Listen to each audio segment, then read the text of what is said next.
There was a woman concerning the fire here in the Palisades, and there was a woman who confronted Gavin Newsom, and Gavin Newsom, he didn't care at all, believe me, because Gavin Newsom know that the voters going to vote for him again. They already voted against the recall.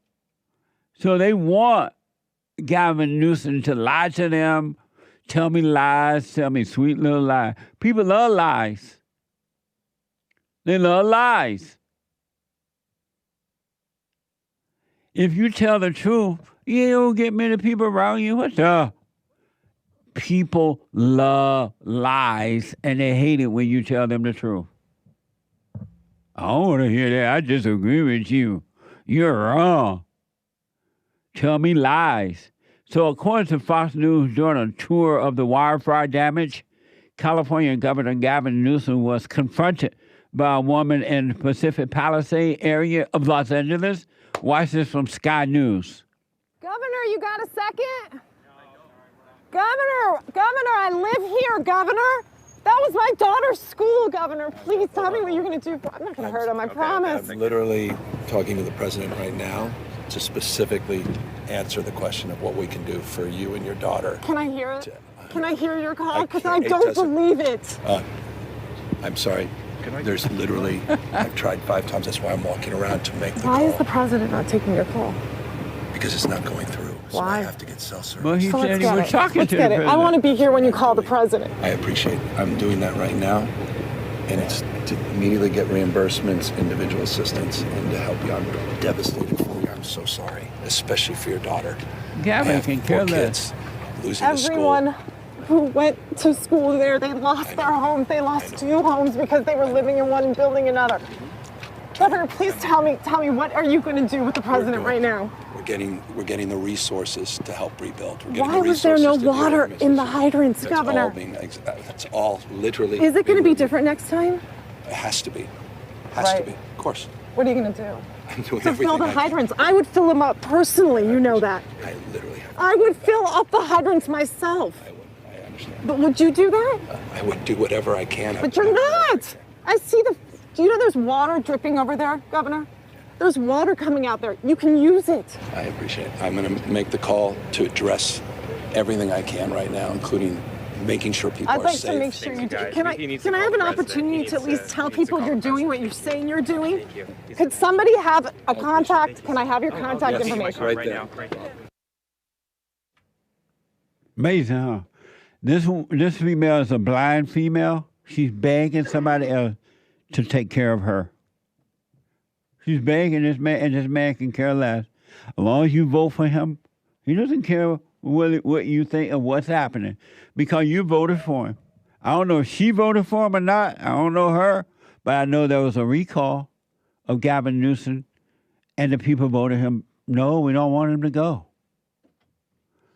We want Gavin. And now you got Gavin, so you get what you deserve. And she's begging. And Gavin said, I'm on the phone with the president. Oh, let me see. Oh, I'm sorry, I can't get him. I thought you were on the phone with him.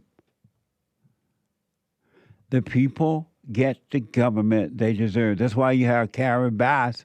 You deserve it. You wanted her for your mayor based on being female and black. Her qualification didn't even matter to you. They never occurred to you or anything. And you voted for her. So you get what you deserve. Larry is a first-time caller out of Georgia. Larry, welcome to the show. You're on the air. Hey, what's up, Uncle? What's up, Uncle? Georgia, on my mind. On my mind, sweet Georgia.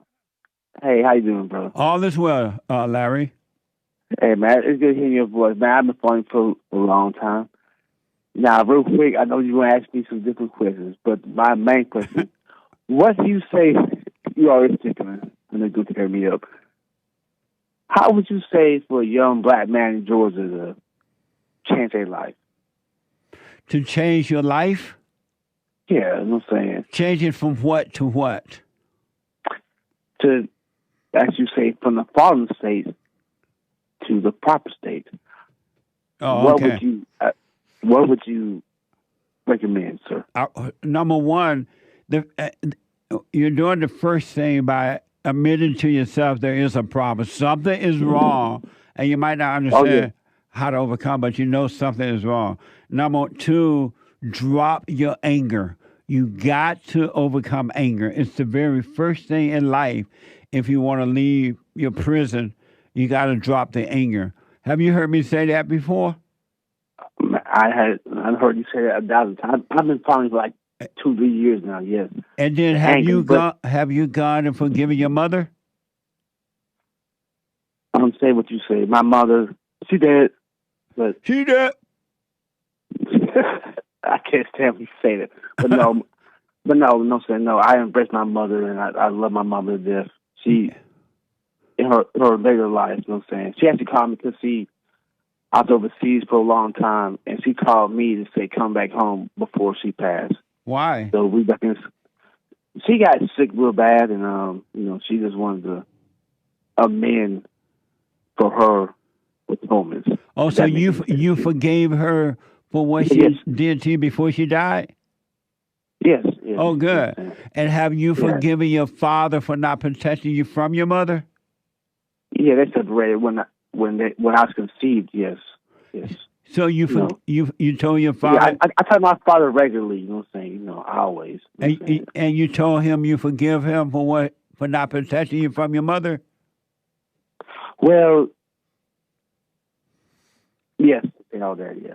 You told your mother. It was a class. See, they was children when I was conceived. Right on. So they didn't have the mindset to raise me properly. And so you had that talk with your father and forgave him? Oh yeah. Oh, okay. Yeah. Here's what I recommend you do at this point. It's up to you if you want to finally have a life. You got to drop all thoughts. You got to stop thinking. How's that possible, Jesse? How is that possible? Thoughts, like because you got a mind. Your mind in one 24-hour day, you have 60,000 thoughts. Right. In one day. Absolutely. I mean, that's a scientific thing. But your mind fires that much thoughts in your mind. It might be about anything. Right, but you got to stop thinking, and because as long how that's possible, if you stop thinking, that's it. How will we build? How will we create? How will we expound? How will we even have any thoughts of being better? How will we think about being public people? But you already having thoughts about being better. You've been having thoughts all your life about being a better person, but you have not been able to become a better person. Have you noticed that? No, I have not. Right. And the way you become a better person, stop thinking about or trying to be a better person. And what you do is do the silent prayer so you can just watch those thoughts and not believe them. Let them pass. Don't call them you. If they're good or bad, don't think about them. Right. Whether good or bad, let them pass. And I promise you, you become a right kind of person. But as long as you're thinking about it. That's awkward, though. What? I was saying that's awkward because, see, if we don't think about anything, okay, that's like being a robot, right? Just sitting here and just, okay, I'm going to do this, I'm going to do that. That doesn't make any mathematical sense. I'm not trying to chastise you. So no, I understand. But how do you... They go sticker again. Your laugh is so funny to me. But how do you know it doesn't? How do you know it's like being a robot when you've never done it? Huh?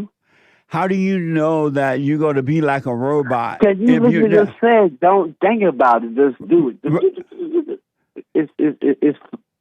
It's okay. So you're saying to me, just do it. Yes. Do better or do worse. No, do. But see what's going to happen when you stop thinking, and I promise you this. Stop thinking. How that is possible if you have a brain in your skull? That's not in the brain. It's like saying stop taking air in your lungs or stop your heartbeat. No, Jesse. No.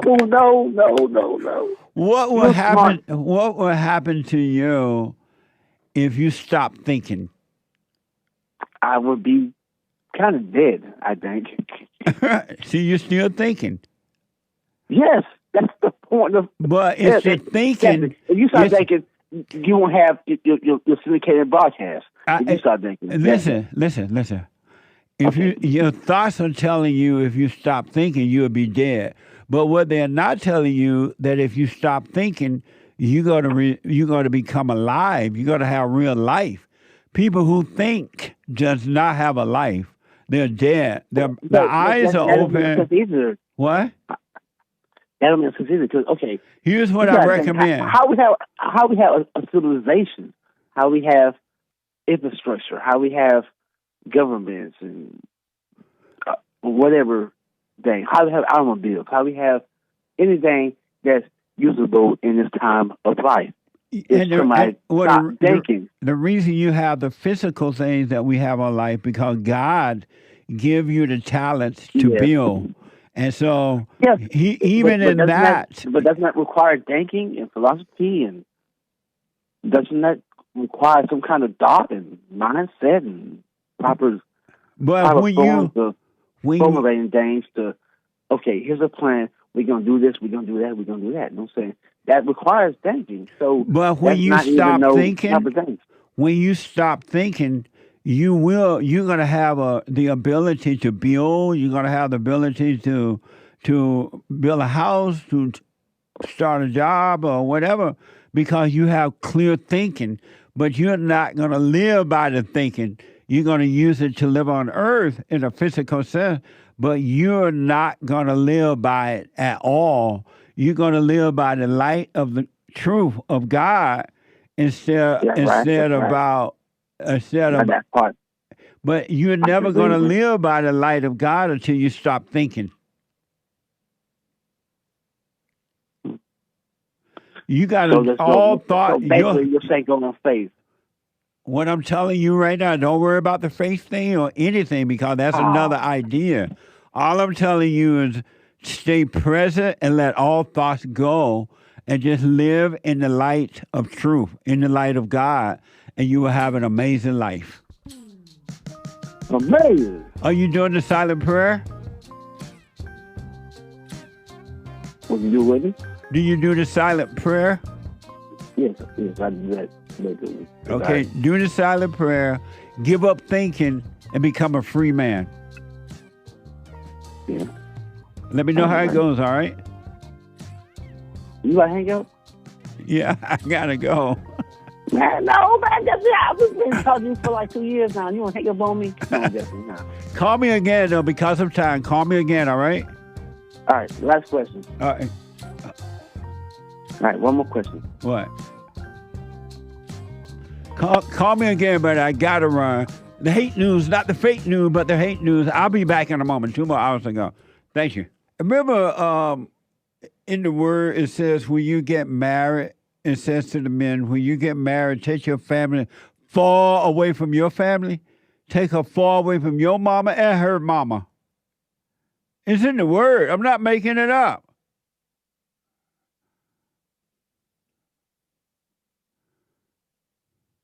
What did you say, Jace? Never mind. What were you saying? I was just making a joke. Oh, what was your joke? Women robbing abuela. Meaning what? Grandma. Oh. Terrible. Yeah, what a mess. God said, take your wife far away from her mama and your mama. But what do? You keep your wife right around your mama and her mama. And what does mama do? She makes sure your marriage don't work. Because mama got to be first or it ain't going to be nothing. If mama ain't first, you can hang it up. And do you doubt me? You doubt that, huh? I can hardly find a couple who got married and moved away from the girl's mama and and his mama.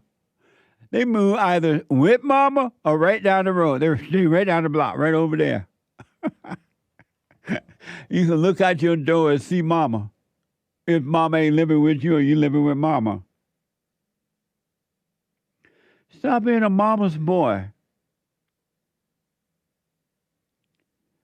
And if believe me, if you don't stop doing it the wrong way, if you don't stop being a mama's boy, you might find yourself in this situation. Watch this from X.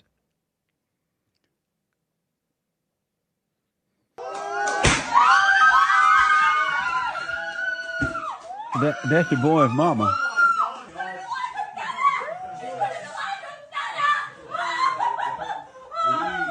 Okay. He just completely stole our moments. No, come on then. This was right. This is our baby, Don't worry and the about it. gender. No, it's not like I'm worried. I just want to address it because I don't think this was right. I'm excited that you're having a understand, but you Just didn't allow him to excited. hug me. I'm his wife. You didn't allow him to hug me. Yeah, Are you sure every day like what's the problem? Yes, but then we just found out we're gonna have a little baby girl. It's fine, it's fine. And I just found out that it's my first granddaughter You as well. threw Like, yourself at it. No, Are no. you crazy? Come on, everyone's happy. Come on, let's. no, I didn't mean it, no. Go on. I don't think this is right because you just literally threw yourself at Dane, ended up on the sofa. He couldn't even like hug me. Right, listen, are you a little bit hormonal? Oh, We're going Why is everyone starting at me and attacking me? Come on, love, honestly, we're having a nice day. We'll tidy all this up. You know, like you said, we had a nice day. Stop We had a nice day, and I'm done Stop with this. I'm done with it. Stop filming. So what happened, the young lady and her husband were announcing the gender of the baby. So they popped the thing to announce the gender of the baby, and they were expecting, it seems, to hug and be happy. But the mama that ran over, jumped between the woman that's pregnant, the man's wife, I guess, and the man, her son, and she all hugging and throwing the man down on the couch and just all over him. And the girl like, you stole the moment. You got in between me and the baby daddy. I don't know if they married or what, but the baby daddy, the mama stole the moment. Like she was pregnant for the man. And that's what the girl was arguing at the mama about. And the mama still just said, you know what, you're right, I'm wrong, I'm sorry. Isn't that amazing? Darren, did you tell me that the lady shot her or something? What'd you say? Okay, he didn't say that. She didn't shoot her. But the woman was upset that the mom-in-law jumped between the moment. Act like she was pregnant and she was having a baby. Isn't that amazing? God said, when you get married, take your wife far away from her mama and your mama. But no, you let mama move in or you move right down the road from mama. Why you stay around your mama? That doesn't even make sense. If you still need mama, don't get married. Just stay at home with mama and be defeated. Marcy, a first-time caller out of California. Marcy, welcome to the show. You're on the air. Hi, Jesse. Hey, Marcy, welcome to the show. Oh my gosh, happy Monday. I'm so excited to talk to you. You have no idea how much you have changed my life. It's Mercy, not Marcy, right? Right. Mercy, Lord, have mercy. I'm sorry, I'm a little emotional. I'm barefoot and pregnant in the kitchen. Nice. Amazing. Yeah, I just wanted to say thank you. I found you almost a year ago on Tom and Christina's podcast, and you came into my life at a point where I was looking for the truth, and I'm so grateful. Right on. When you stay with it, stay with it, stay with it, it only gets better. And you stay with it, I don't care what happens, you stay with it, all right? Yes, I do. I do the silent prayer, and everything has changed. I've apologized to my parents, even though my mom has passed. Right and, on. everything is just, you're a godsend. Well, that's amazing. I'm glad to hear that. Congratulations. Is this your first child or second or No, what? this is our second child. Congratulations. And I just want you to know that I do obey my husband. Right on. That's right. Amazing. That is right. So let me ask. Yes. Is it hard or was it hard to obey him? No, not at all. Yeah. Not at all. And it's funny because I have friends who think that it's very weird that I am submissive to my husband, but I understand that they don't understand. That's right. You know? That's right. You live your life and don't let them tell you how to live. Don't follow their rules. You follow the rules of your heart. Yeah, I do. And I can't believe I'm talking to you. Amazing. And It's a great way to start the week. For those who don't know, Tom and Christina podcast is called Your Mama House. Yes, Your Mom's House. Yeah. Yes. That was a fun interview. I enjoyed that. It was, and I remember listening to it, and I was going through the valley of the shadow of death, and I was looking for truth, and I started listening to that podcast, and I saw you on there, and I just heard everything you had to say, and I just broke down, and I was like, this is what I've been searching for. This is the truth that I've been looking for. Yeah, yeah. And I'm so grateful. I'm working on myself every day. I've noticed that I've become a better wife, a better mother. Yep. And my husband, I turned him onto your show, and he also is working on himself. We do the silent prayer, and I know what you mean when you say that it's a marriage that will last until death does us part. Absolutely. It will. Because you're working on yourself, God is with you, the marriage will last forever.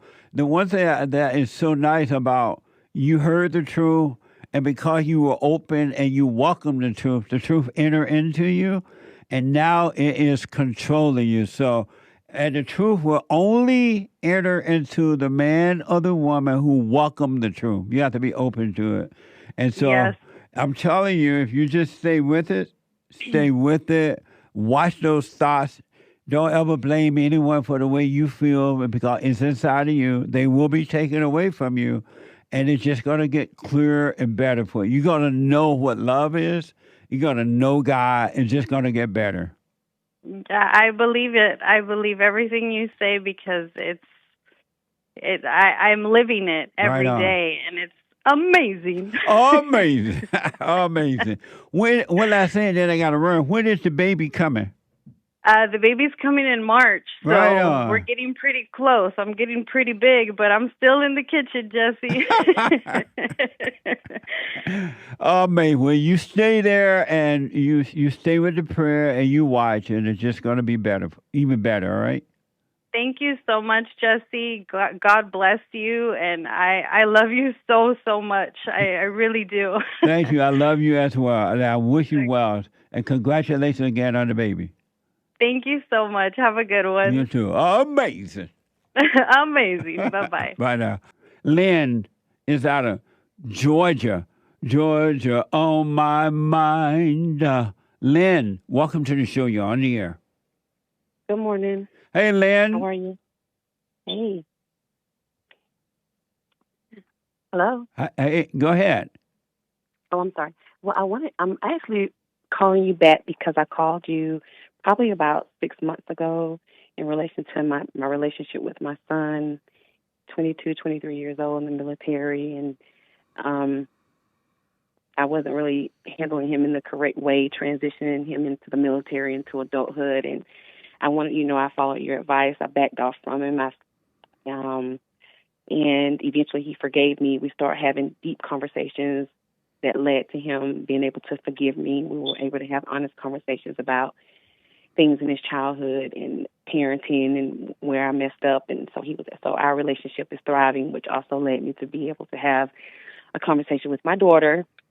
And so now our relationships are thriving or getting better. So I just he wanted me to call you back and give you an update on that. So I just want to let you know that. Stay with it. Yeah. Stay with it. working on you, it only gets better, Lynn. Yes. The question that I have for today is, I'm in a working environment, and I'm trying to deal with people who, I'm still dealing with anger. Let me just be flat out honest with it. I'm still dealing with anger, feeling the anger come up inside. And I'm recognizing it. I'm aware of it. I try to get myself through it, but I still have a hard time managing my response when I get angry when in situations at work. And so I'm trying to identify where that's coming from. And I don't know if it's, I hear you talk about ego a lot.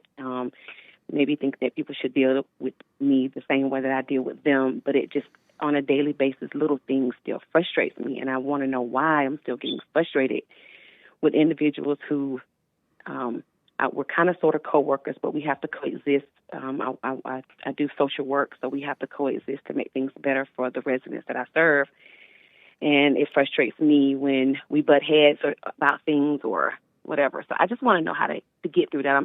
I'll be 50 in February, and wow, you're old. I'm getting. And it's hard to believe I know I actually said that. I can't believe I actually. You almost half of 100. Yes, a few weeks. So, but yeah, I'm just tired of being mad with them, and I just want to know where that's coming from. And who is getting mad?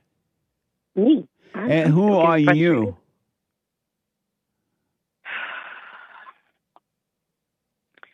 No one, I guess. I'm just... Who are you? I am a person who comes to work to do my job, and I feel like I successfully do that. So I get frustrated when I see others in the capacity that are supposed to serve and do the same thing don't deliver, which makes things harder for myself. You told me what you do, but who are you that's getting mad? Who are you? I don't know. I haven't thought about it like that. All I know is that then why do you say I'm getting mad if you don't know that you are getting mad? You don't even know who you are. If you don't know who you are, how do you know you are getting mad? And who is telling you are getting mad? Who's telling you that? Myself, my thoughts. And are you your thoughts? No, thoughts are lies. And so then if that's true, how are your thoughts telling you that?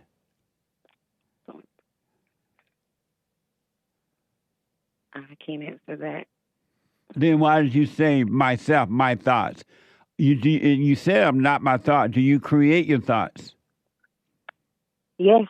How do you create thoughts? Tell me the steps. Tell me the steps that you take to create thoughts. Okay. So say, for instance, I'm about to have interaction with them. I already anticipate frustration. Like I'm ready. Like majority of the time when I'm getting ready to handle a situation with them, it's out of frustration. So I'm already frustrated, and then my thought is, well, I'm right. And I'm tired of this, and then I want to be right. So and who are you saying that? Who are you saying that to? Are you talking to yourself? Yeah. So you tell yourself that. Yes. And so are you your thoughts? No. And are you yourself?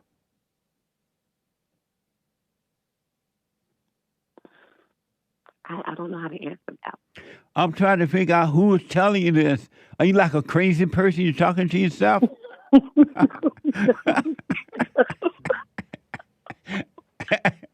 Maybe sometimes. I don't know. Talk to myself. Are you like, you talk to yourself? No, I would just say, no. I apparently, maybe in my mind, maybe I do have the thoughts in my mind. Like I'm thinking maybe about it now. in your mind. They are in your mind. Well, I'm having the thoughts in my mind. And who is having the thought in the mind? Do you talk back to the thoughts?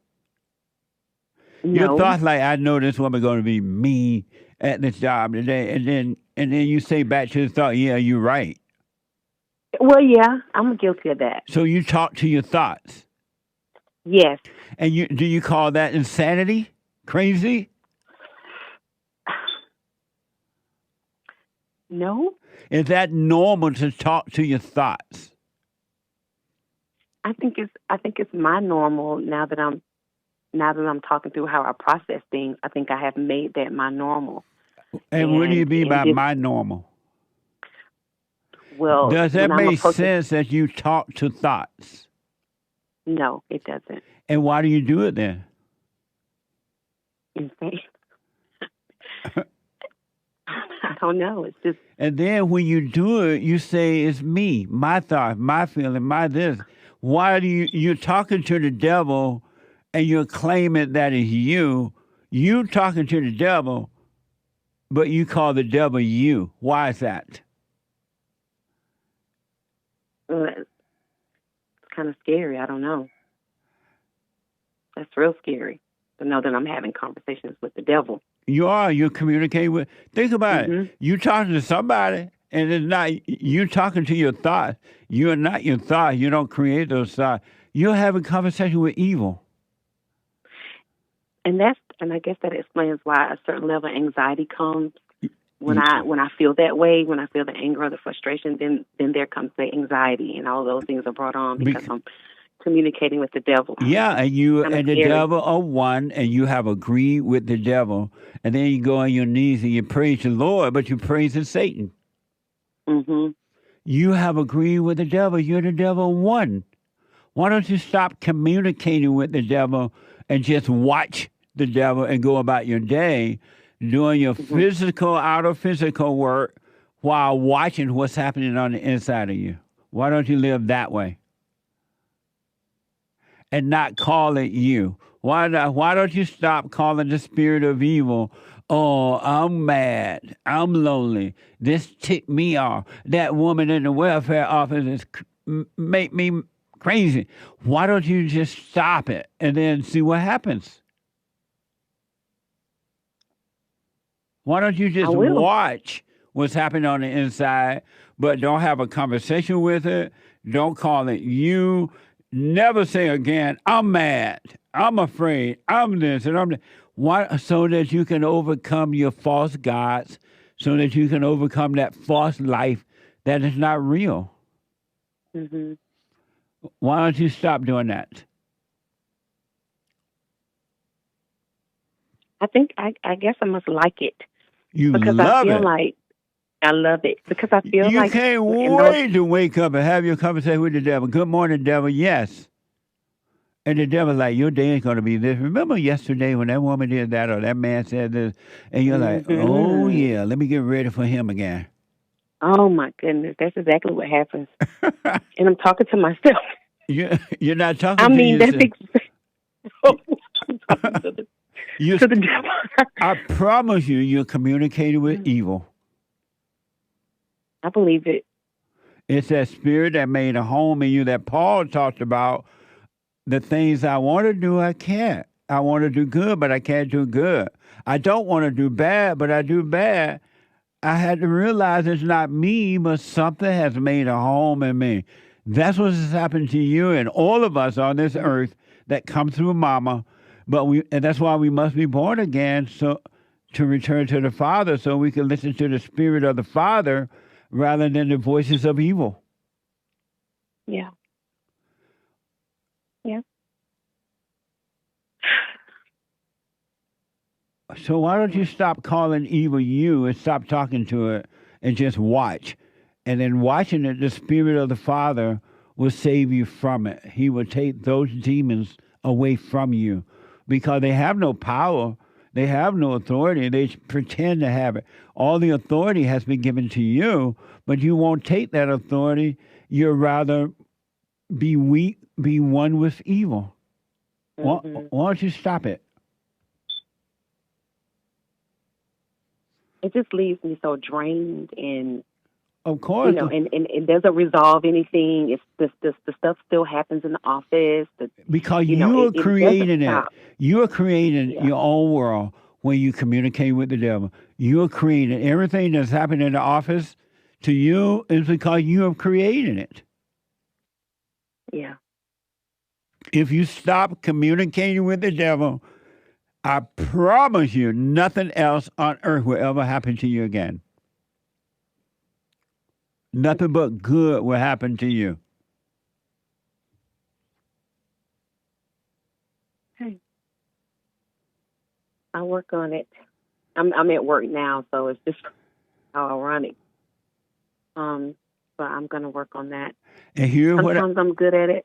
Sometimes I'm not. Sometimes I can go through the day and I don't get that way. I don't feel anxious, and then sometimes I do, and I just sometimes the only I don't know reason why I don't want to be mad. Well, the only reason you get mad or you react because you believe a thought. That's the only reason. No other reason. Yeah. You believe the thought, and with the thought come the feelings. You feel the feelings in your body, the pain of anger, the pain of feel good, or the pain of feel this, and you don't realize you have believed a thought. You do feel the pain in your body, but you're not your body, so it's not happening to you. It's in the body. Mm-hmm. But if you just pay attention to the thoughts and just watch them and do nothing, eventually they'll be gone. And no more thinking. Okay. You want to live a life of not thinking, and you just want to live. But you can't do it until you stop believing and worshiping Satan and his little demons and calling them you. You give them life when you call them you. And no one in the office or at work or anywhere is responsible for the way you feel. That is happening on the inside of you because you're believing the lie of the imagination, of the thoughts. Yeah. Your thoughts are not God's thoughts. They're so far away from him, I can't even explain that to you. Those thoughts are not yours, and they're not God, and there's no one in the office is to blame. It's your world, and you're responding to the hell in you, and you're blaming them for the way you feel. Nobody's... That's true. It's just like simple things, like maintenance things in the office. Like I have the fire alarm chirping over my desk. The bathrooms are never clean. There's never any soap in the bathroom. It's still no reason. A lot of stuff. It's still no reason to be angry. There's not one thing on this earth that can happen to you that requires you to be angry. Okay. You got to cut out being angry and stop arguing. Don't argue with anyone. And you got to work on you, Lynn, if you want to be free. You got to continue doing it. Stop calling these spirits you. See them, but don't call them you. Don't do anything about it. Just watch. And don't argue with anyone. Speak up and don't argue. And you're going to be free if you stay with it, all right? Yeah. Thank you so much. I appreciate it. You're welcome. Let me go back to the chirping, beeping over my desk that they never see. All right. Sorry about that. Have a good day. Keep me updated. I will. Thank you. All Have right. a good one. Bye-bye. Bye now. Listen, folks, at some point, you need to grow up and decide, I'm going to take control of my own life. I'm going to stop being controlled by the world. I'm going to stop living in fear. I'm going to overcome fear. I'm going to forgive and live in my own world, from my world, which is not my world, but the world within, the Father. You could be free right here on earth because this is hell on earth. Look around you. Look at your family. Look at your friends. Look at your coworkers. Look at you. Hell on earth. But it's inside of you. Don't you want heaven? And I understand. You're black.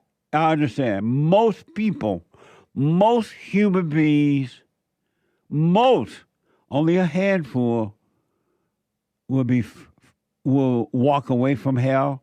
But most people absolutely love their hell. I want you to notice, because you can prove me wrong. I want you to notice the thrill that human beings get from hating one another. for being angry and judging and reacting. Why, from feeling angry and feeling good and feeling this. Watch the thrills, and you'll be looking at hell. Most human beings love their thrill. They love their hell. And they don't want you to tell them the way out. They're like, what the? They love their hell. And they'll curse you out if you try to tell them the way out. Leave people in their hell. Stop right now. Stop trying to help anyone. You can't help nobody. You have nothing to give. You remember when Christ said something about, I don't have nothing to give you, something like, but what I have, I give it to you. He didn't have anything, but he had this way out, and he gave that to those who wanted it. Something like that, right? The Bible thumpers know what I'm talking about. You can't even help your own children. Once they become adults, young adults, ain't nothing you can do for them. Your mama, your daddy, your brother, your sister, your cousin, your husband, your wife, your friend. There's nothing you have. Not only is there nothing you can do for them, you have no obligation to help them. Zero obligation. That's been a false thing been put upon you from mama, the spirit of the mama telling you the obligation you have to help others. You don't have an obligation to help others. If you had an obligation to help others, you'll be able to help others. Obligation is false. You cannot help anyone but yourself. Your only obligation is to self. And once you help you, then you'll be able to point the way to those that want it. Only those that want it, and they will want it, and you will see that they want it, and they'll ask. Ask! And then you'll be able to point them the right way, and knowing that you can't help them. Think about this. You have no obligation to help anyone. And this false obligation to help your mama is a false obligation. You cannot help mama. That's why every time you try to help mama, she destroys you. And then she have you pushing her around in a wheelchair while she's all bent over. And then you hated mama in the wheelchair. You want to throw her from the bridge. You want to throw her from... And look at mama. Ah! But, oh, you got to help mama because I'm supposed to help mama. No, you're not. Mama is responsible for mama. And it's not your fault that mama did not build a life for herself while growing up. And don't let her make you feel that way. That's control and is evil. You have no obligation to anyone except your little children if you have some. And stop letting people tell you how to live. Stop following the people rule. They're wrong. They don't work. They never will work, and they have not worked, and you never be able to live up to them because they're false. Why not try to live up to anything? What would happen if you gave up? Oh, amazing. Some of you might be aware of this, and some might not. I just heard about this morning when I was meeting with my producer, Derek, and he was telling me about the protests over the weekend. There was a protest against Border Patrol arrests in Central Valley. That I had no idea. I had not seen that in the media. And probably because most of the media today, right now, is about the fire. So even if they showed it, it's all about the awful fires that are happening. But according to ABC 30, after Border Patrol agents were spotted across the Central Valley and dozens of migrants were detained, several large protests are now beginning to pop up across the region.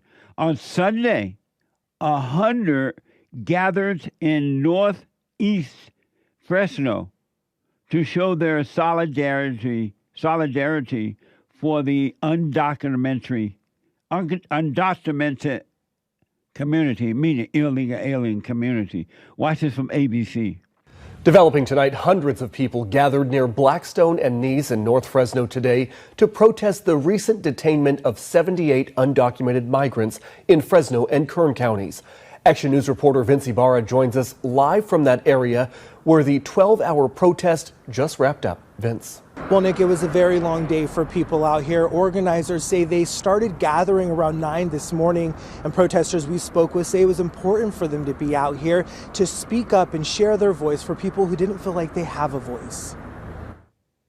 My dad's got deported about like 3 or 4 times, and it was really hard the last time he got deported. Vanessa Gonzalez is one of hundreds who were protesting on Sunday near Blackstone and Nees in North Fresno. Gonzalez's father died after he was deported to Mexico. She says she's heartbroken that her children won't be able to meet their grandfather. When her father was deported, it left her mother, Linda Tabarez, with little help raising her children. They left me as a single mom with my 6 kids. I struggled, you know. I struggled to be with them, and I struggled to see them hurt because all they'll say is, I want my dad. Amazing. So, like, if they went back to Mexico with whomever they feel this desire to be with, would they be struggling? If your father had not come here illegally, would he have to be deported? And would you be feeling bad? People give you this emotional crap in order to try to control you. Illegal, you're here illegally. You're here by choice. You can always go back, no matter how long you're here. So is this part of the Gavin Newsom and Karen Bass Trump proof? Isn't that amazing? Oh, my dad, my boy, I got 6 children. Go back to Mexico with your children, lady. That's all you have to do. You don't need to feel bad. Go back home. Border Patrol say all those detained had criminal history, but lawmakers are contradicting that claim. Watch this. Hundreds of protesters flocked to the area early Sunday morning, waving Mexican and American flags, as well as signs in support of immigration rights. This protest comes after 78 undocumented migrants were detained in Fresno and Kern County last week. According to the Border Patrol, all of those detained had criminal histories, but state leaders are contradicting that claim. In a press conference on Saturday, lawmakers say farm workers were also among those targeted. Even though they don't have a voice, there's someone that does and will represent them. As the sun set, protesters were still seen waving their flags, chanting, and even dancing near the busy North Fresno intersection. Action News reached out to the Fresno Police Department. They were unavailable for an on-camera interview, but did say they have officers monitoring the area to make sure people are exercising their constitutional rights safely. This is an example of what we're like all across California and the United States. We're just sometimes in the shadows, but when it's time to fight back, it just, it makes me really emotional that people are finally fighting back. And what are you fighting against? When you say fighting back, are you fighting against going to jail? Or are you fighting against being here illegally? Or are you fighting because you want to stay here illegally? And the people don't want you here. That's why they voted for Trump. They want to clean up the mess. What are you fighting against, lady? And what are you proud of? I want my country back, but my country's gone. California is spending $2.6 billion per year on health care for illegal aliens. Watch this. This is from Fox Business. But the thing is, for sanctuary cities and states, they complain about the cost, but they continue to add services. I want to show you California. As of yesterday, California has added a health care benefit for migrants. They are now going to extend free health care to migrants between the ages of 26 and 49. That's going to cover 700,000 additional people and cost the state $2.6 billion each year. Now, that's added onto that's added onto California's deficit, which is already $68 billion. Amazing. And the women are proud. They're coming out the shadows. And Gavin Newsom and Kara Bass want a Trump-proof California.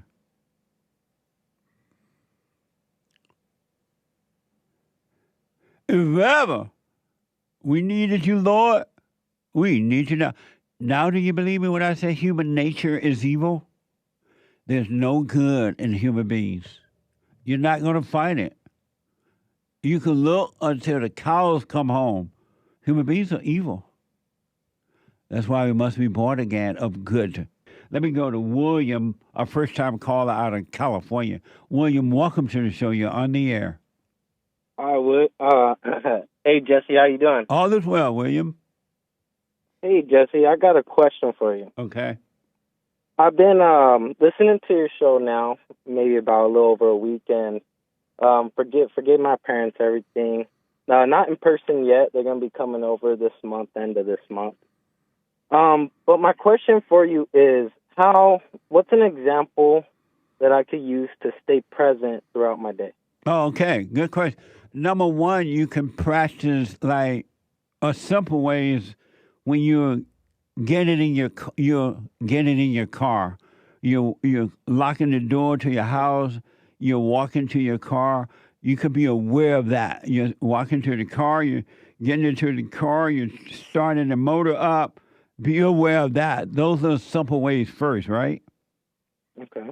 Instead of walking to your car and getting in and starting it up and turning the radio on and not really being aware of yourself being there and doing it. You got to practice doing that. That's one way. And then another way is, you know how you feel fear sometimes? Yeah. On the inside, you feel afraid. Maybe you're afraid of what might happen or whatever, right? Yeah.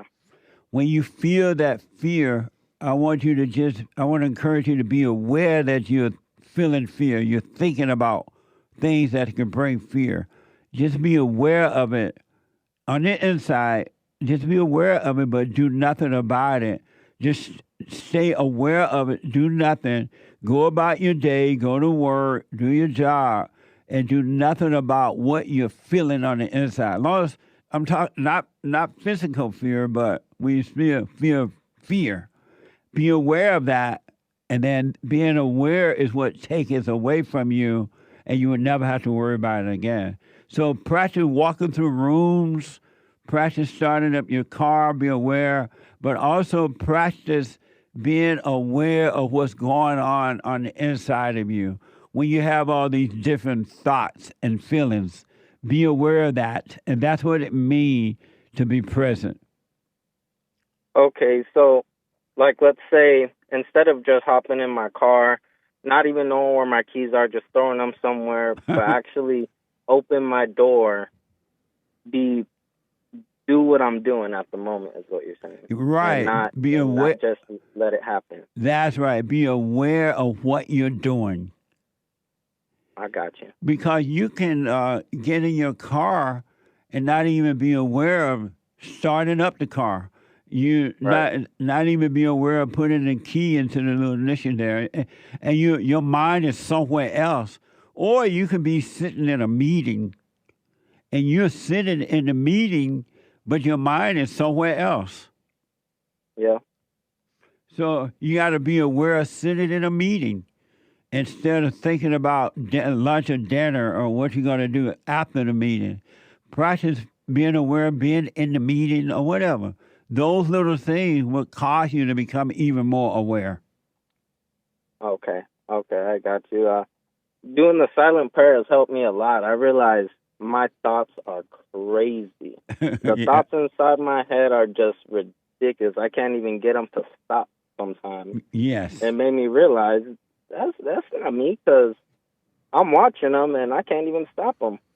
You know? That's a very good point, man. Yeah. And it's those really thoughts. been a journey. It's those thoughts that have caused you all of your life to never be you, to never have a real life. It caused you to do things that you wouldn't normally do, to think things that you wouldn't normally think, to feel things that you would not normally feel, and to make decisions that you would never make. It's been those thoughts, and you've been thinking all your life that it was you, but it never has been you at all. Right.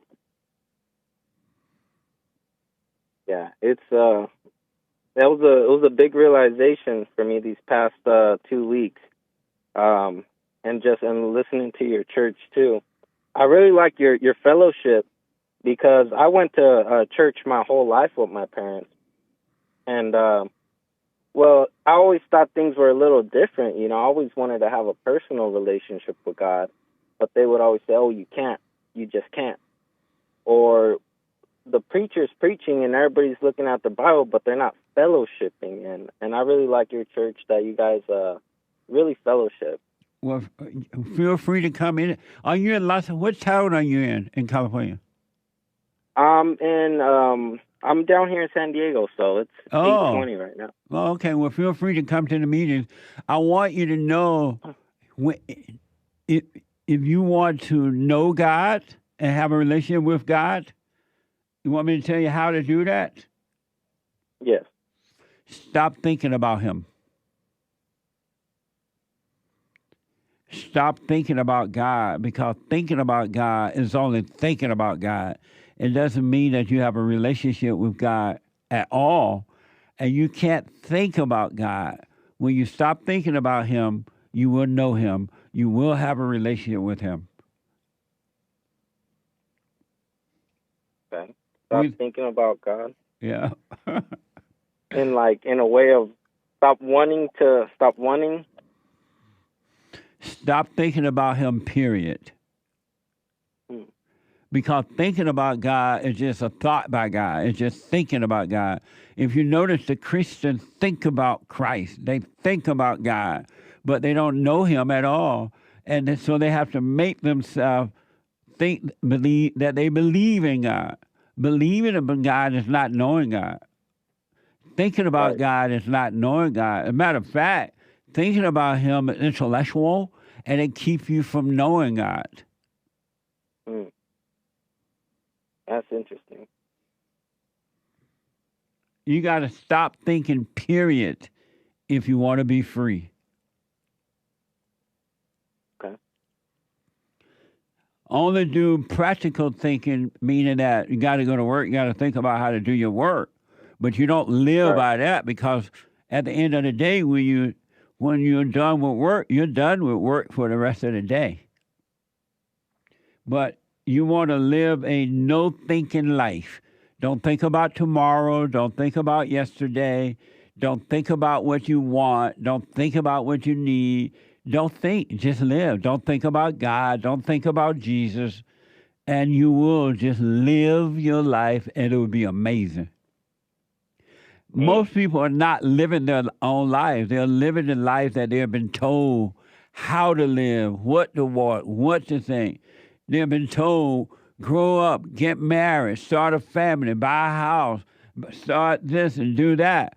And they're not living their lives. They've been told to have this moral or that moral. This one is right, and that is right. That's wrong.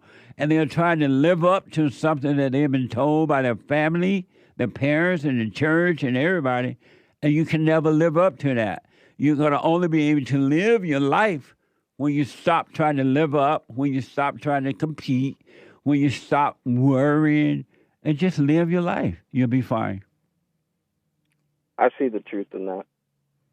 And it's God who is allowing you to see that, and it's the same spirit that will guide your whole life for you. It would just be mind-blowing. Let go and let that happen. You'll be fine. All right. And make sure when your parents come up, forgive them. And if they don't like it, fine. If they admit they're wrong, fine. but you forgive. Yeah, I gotta do it for me. Yeah. I know my mom's gonna be like, "What I do?" But it's not for her, you know. It's for me because I know there are things that I did resent, and both of my parents. So I'm gonna forgive them, and I'm gonna do it for me. Yes. And every human being on this earth, if they want peace in their life, if they want perfect peace, they got to forgive their mothers and return to the Father. They got to forgive their fathers as well. Yeah. Amazing. Amazing. Thank you, William. Thank you, Jesse. All right, buddy. Amazing. Bye now. Hey, I want to know something from you really fast before you run here. There is this guy this rapper who has this idea of segregating the people. He wanted to, this is from X. Gangster rapper Ben 10 is getting backlash from suggesting that, I don't know if this just he's playing around or is another way of getting attention and blah, blah, blah. But according to, from X, gangster rapper Ben 10 is getting backlash for suggesting that the U.S. government should create a segregated state that only allows gangsters, criminals, and killers to live in it and allow them to just kill each other. Watch this from X. Hey, make this go viral, y'all, because I'm on some real shit right now. Just think it. If y'all want the murder rate to go down, why y'all don't make a state for straight grade niggas, straight hitters, and let us just kill each other? Let us just go dumb, you heard me? And if the other ones kill outside of the state lines, the government get to kill them or kill y'all. Like, if the ones won't bang for the rest of our life, let us get a part of the world where we just could bang it. Like, this is our life. Like, you can't get mad because we bang. Man, we tired of going to jail for banging. This is some shit we love to do. So I can't hardly understand what he's saying, but it sounds like, can you understand him, Nick? I speak fluently, so I can help, definitely. Okay, what is he saying? Well, he's talking about, if I may, the fine gentleman is talking about banging, and he's saying let the homies bang. But give them a state where they can do the crimes they want to do, and fight each other how they want to fight. And he even says at the end, it's because we like to do it. And then if they cross that line into the other states, to kill them. Right. What do you think about that, Hey? Yeah, that's one idea.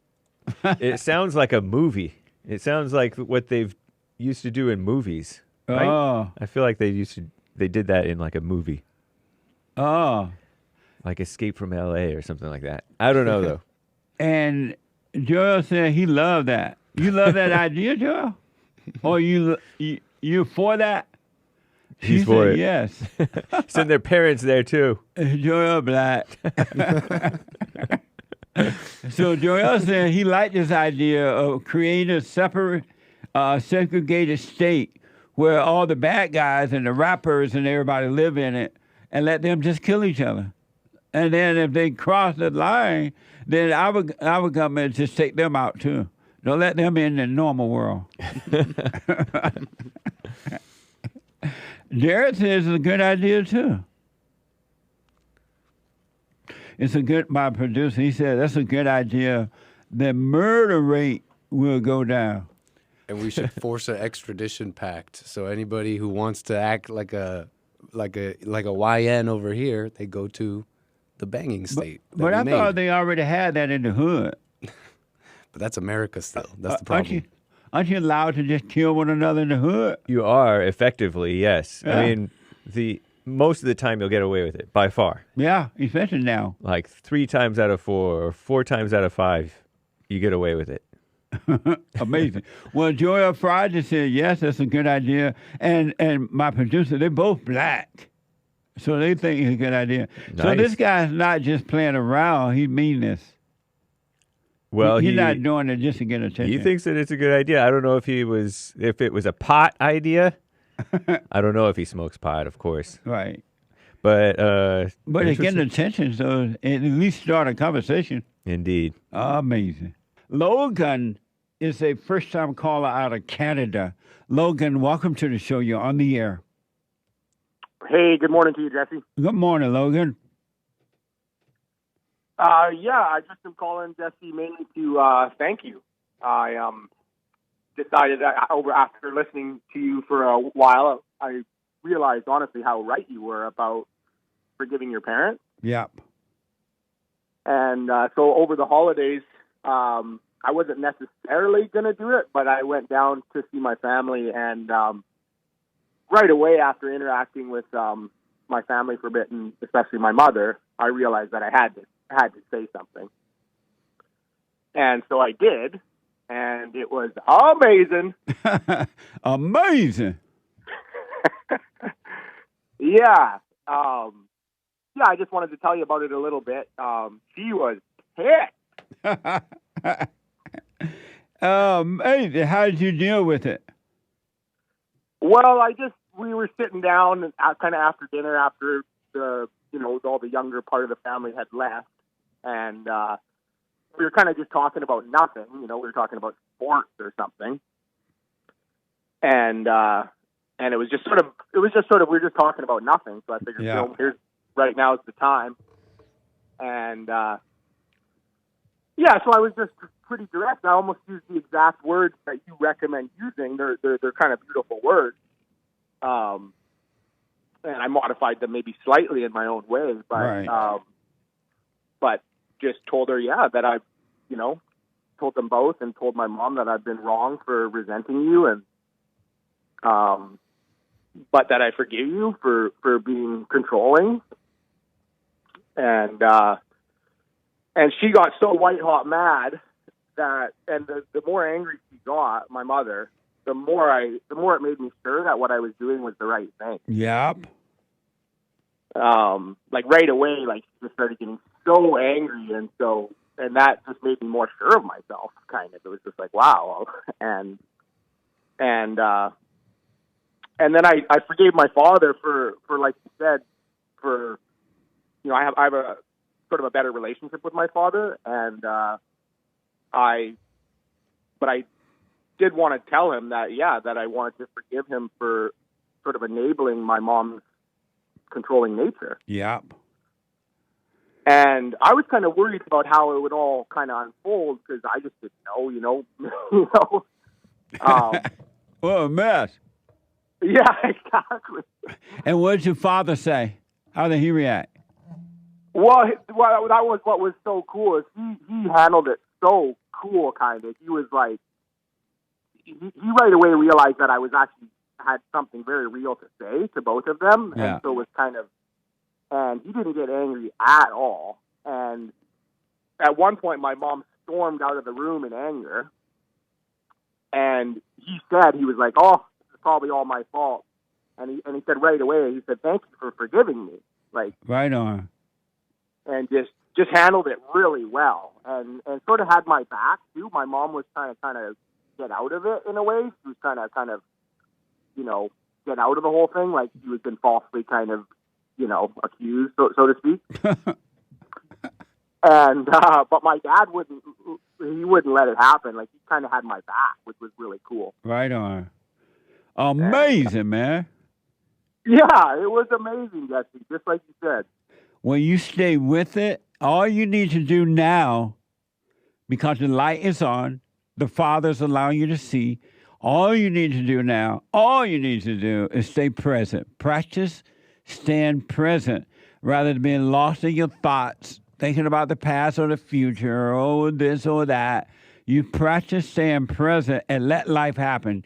You haven't seen anything yet. It gets better. You bet, Jesse. Yeah, no, I'm absolutely already working on that, and I'm so thankful for all that and how powerful that all is. To doubt every thought and everything. Just really helps me out. Right on. Amazing, man. Thank you. Call me again. You bet, Jesse. Take care and have a great New Year. You too, buddy. Sarah, smile from North Carolina. Sarah, welcome to the show. Thank you. I called to talk about one thing, but I'm going to pivot now since we're talking about Pete.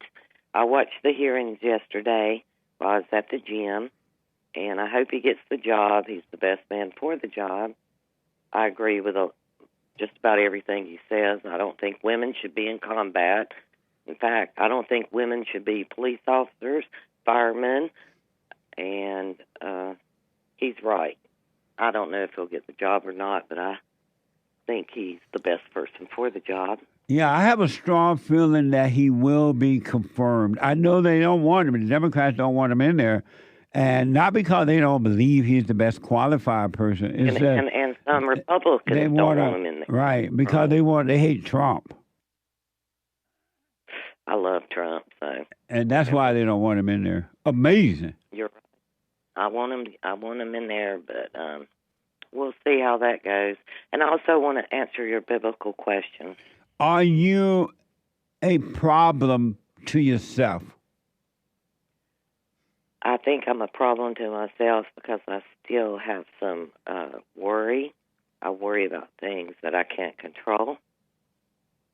I'm getting better about it thanks to you. I wished I would have found you 10, 15 years ago. I've only been listening to you for about a year, and you've really helped me.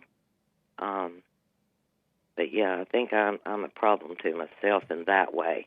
Amazing. That I find myself, worrying about things. Give me an example of something that you, if you can, of something that you worry about that you can't control. Okay, my adult children. They're, I don't want to put too much information because they know I listen to you every single day, except for Saturday.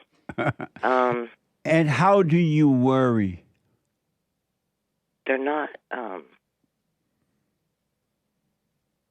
let's see how to, I worry that they're not doing the way we raised our children is, well, like I went to work when I was 16. I'm in my 60s now. But they think, I don't know, they think they don't want to work. Let's put it like that. And how do you worry? I worry because I think... Not because, I didn't ask why do you worry, how do you worry? Oh, in my head, I think, oh my God, what are they going to do when we're not here? How are they going to survive? They can't, on minimum wage. Are you taking care of them now? Yes, sir. As adults, you still take care of them? Yep. And so if you worry that once you expire, how will they take care of themselves? Why would you take care of them now while you live? I know, that's what I'm saying. That's what I tell my husband, but he's like, oh, he won't back me with it, so. Oh, so you don't do it, your husband does it? Yeah, pretty much. Oh, okay. And I tell him, if you really love them, you'd let them go, be on their own. Yep.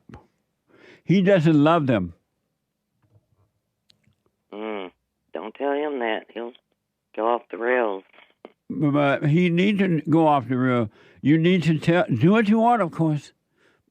But you need to tell him you don't love them, because if you love them, you will not set them up to fail like this in life.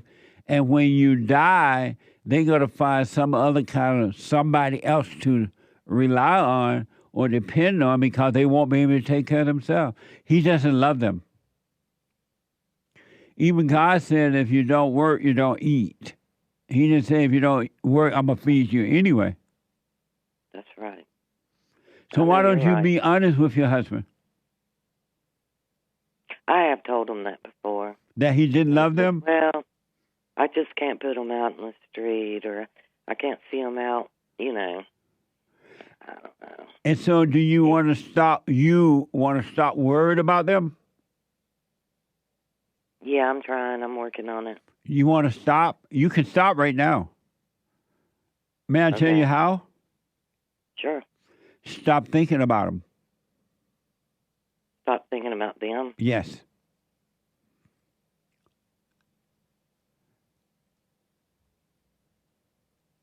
Stop thinking about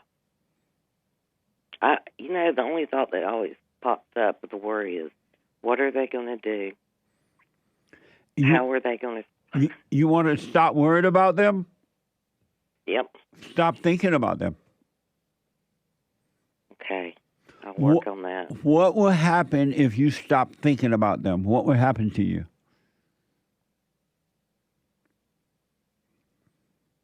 I don't know.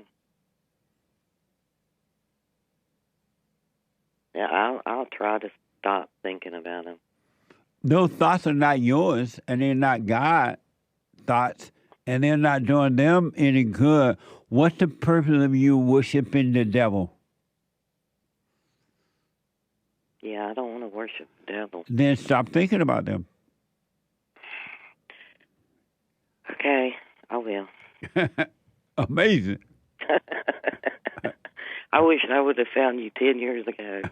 Well, be grateful now that you found the truth while you're alive. You will have an amazing life.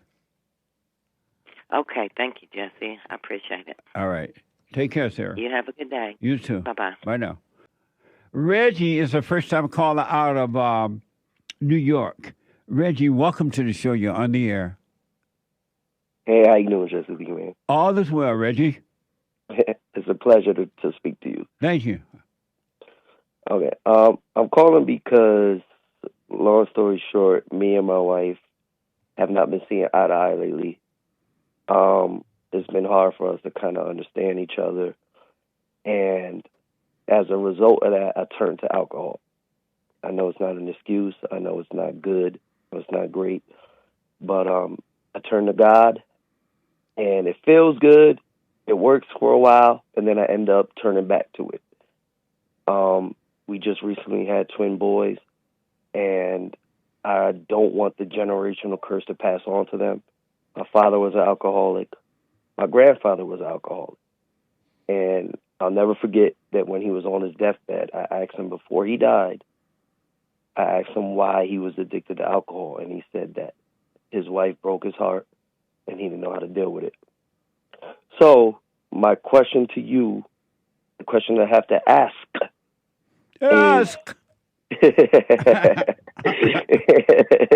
My question that I have to ask is, how do I save my marriage, but first and foremost, save myself? Because I've been doing the silent prayers. They've been working, but the thoughts just continue to consume me. Well, number one, you save your marriage by not trying to save your marriage. A marriage was not made to be saved. Either it works by itself or it doesn't work. So if it works, it'll work without your help or her help. If it doesn't work, it won't work. It wasn't meant to be, because the more you try to make it work, the worse it's going to get. You're not created to try to make anything work. A marriage does not require you try to make it work. All right? What do you think about that? Right. I can understand that. Yeah. So stop. That makes sense. Yeah. And then never, ever, ever, ever, ever, but never again call yourself an alcoholic.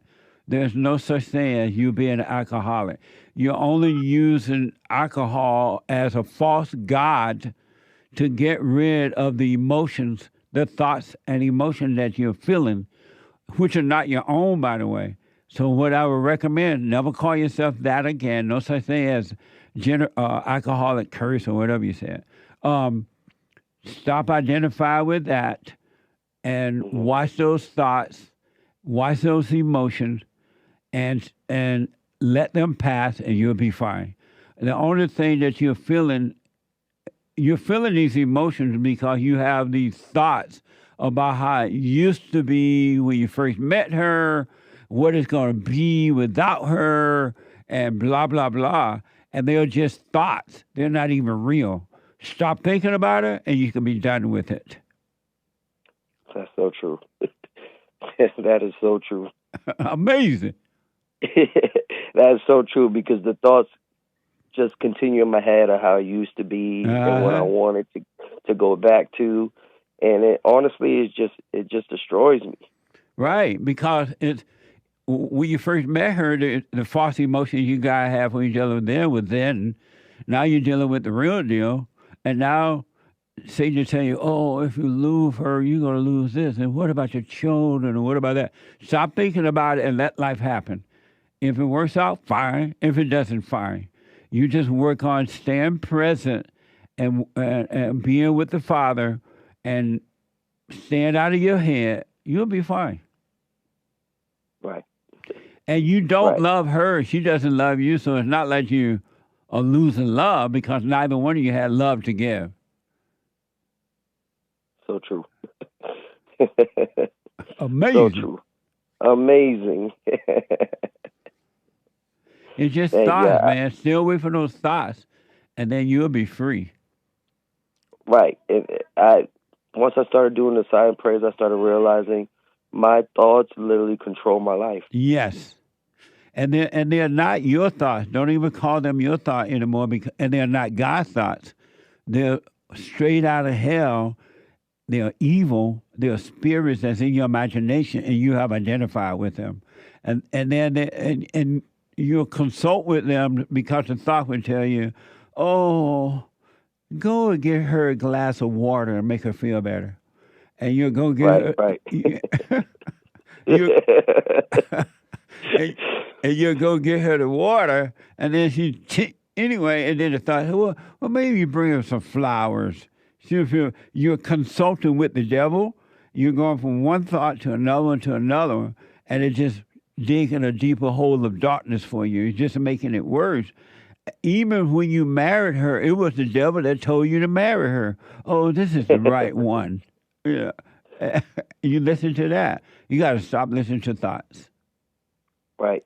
Well, I definitely made a vow for this year, and my number one vow is to stop arguing with people. Yes. Anybody. Don't argue with the devil in your mind. Don't argue with her or anyone about anything. Never argue again with the spirit of evil, because that's what you're doing. When you're arguing, you're trying to get it your way, which is the wrong way. And when and the person you're arguing with, they're trying to get it their way, which is the wrong way. Cut out the arguments. Absolutely, because I started to realize I've been arguing with a lot of people lately, and started to realize that it makes me a beta male. Absolute beta. and don't argue with your wife, and she's gonna say, "Oh, you don't love me. You're not arguing. You're not saying anything. You don't love me." That's the devil, her saying, "You're not arguing with me. I can't control you. I need you to argue. I need you to be mad so I can make you feel good. I control you in both ways." Just cut out the argument and just simply live your life. Right. And as far as the drinking right now, stay present. Try not to drink. Take the pain and not drink it away, but let the true God take it away rather than the false one. But let's say you do take a drink. Be aware of yourself doing it. The awareness will take away the taste for it. You'll be fine. And don't call yourself an alcoholic ever again, because when you say you are an alcoholic, who are you talking about? I can't even answer that. Right. And so I agree. So why do you say I'm an alcoholic? I guess in my mind, I'm kind of accepting it. Yeah, you believe in thought. There is no you to be an alcoholic. Right. So don't ever stop calling the false self you, and let the false self die. You must die from that in order to have life. You got to give up the ego life in order to have a true life. Right. Yeah. It is my ego. Yeah. It's all ego.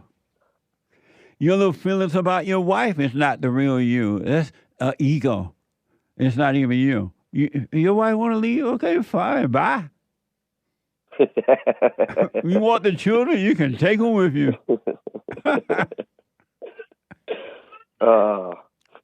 It's not easy, but I agree. It is easy. If you didn't think about it, let's say that you never thought about the relationship with you and your wife, whether she stay or go.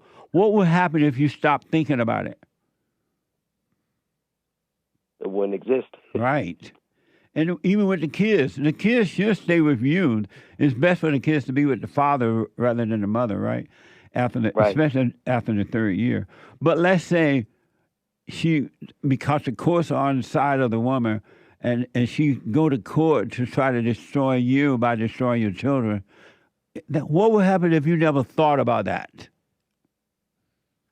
I don't even know. Stop thinking. You want to live a no-thinking life. Because you get into thought about the children, the devil going to tell you, oh, you love your children. Poor children. She's going to take your children, and you love your children. It's just all emotional lies.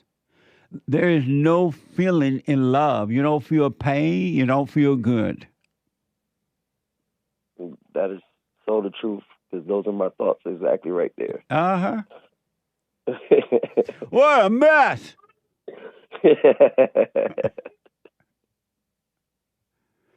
So, well, I definitely needed this call. I definitely appreciate it. You work on you, man. Don't try to make this woman don't want to be with anyone that doesn't want to be with you. She has a right not to want to be with you. You have a right not to want to be with her. If she want to leave, bye. I mean, it's abnormal to want somebody to be with you. You miss it, you yearn for it, and all that. That's not a normal state of living. You're right. Are you doing the silent prayer? I am. Okay, stay with that. Stay with that and stay present. And it'll work. It'll be fine. Absolutely. All right? All right, Jesse. I appreciate it so much. Thank you. I needed this call. And I support everything that you do. I love what you do, and it's helping me to become an alpha male. Right on. Well, you stay with it, stay with it. You haven't seen anything yet. It gets better. Absolutely. All right. All right, buddy. God bless. All right, Reggie. Amazing. Eric, a first-time caller out of Wisconsin. Let's try it again. Hey, Jesse. Hey, Eric. How are you? I'm good. How are you? No, man, it's good, but all is well. Awesome. Go ahead. So I'm just, I have a 13-year-old son. I'm a single dad. I have 50-50 custody of him, with his mother. I'm starting to notice, as much as, very lately as well, that he's becoming very, disobedient, very disrespectful, saying things that he normally wouldn't say. And so, when I try to put him in his place, or when he will go in his place eventually, but he will, he'll say, like, oh, well, I go to my mom's, this isn't going to happen to me. And so I'm just like, he's in the punishment now, but, like, when he gets to go over to his mom's, that punishment is removed. So do you think that this behavior has something to do with his mother? 100%. His mother has turned him against you. And that's listening to your show. That's, like, honestly the conclusion that I've honestly come to almost. But no, that is what's happening. He doesn't love you. He has his mother identity, and the way she feels about you is the way he's feeling about you, and he's holding things against you that's not true because she has lied to him about you by acting out and blaming you and blah blah blah. As she could be spoiling him. And now his ego is all built up. He think the love you're giving to him is hate. And he think the false love he's getting from her is love. I can agree with that because his birthday was just, at the end of December. And, she bought him a brand new iPhone for his 13th birthday, iPhone, 14. Yeah. And I told her I disagree with that decision. He's only 13. He doesn't need a cell phone. He doesn't need social media and all these, places that just lead to evil and bad decision-making at a young age with no oversight. And she said, no, he needs a phone. It's a modern era we live in, yada, yada, yada, and I can't tell her what to do. I mean, I could try, but she doesn't have to listen to me. No, because everything you tell her not to do, she will do it just to get back at you by hurting your son. Yeah. Yeah, and then my son tells me, he hears her and her now current, boyfriend, fiance, whatever they are. She has children with him. Say bad things about me and stuff, and it's very, very disheartening. And so, when you say he's disrespectful, what do you mean by that? Like if I tell him to do something, like usually he would just be like, "Okay, Dad." Now it's like, no, puts up an argument.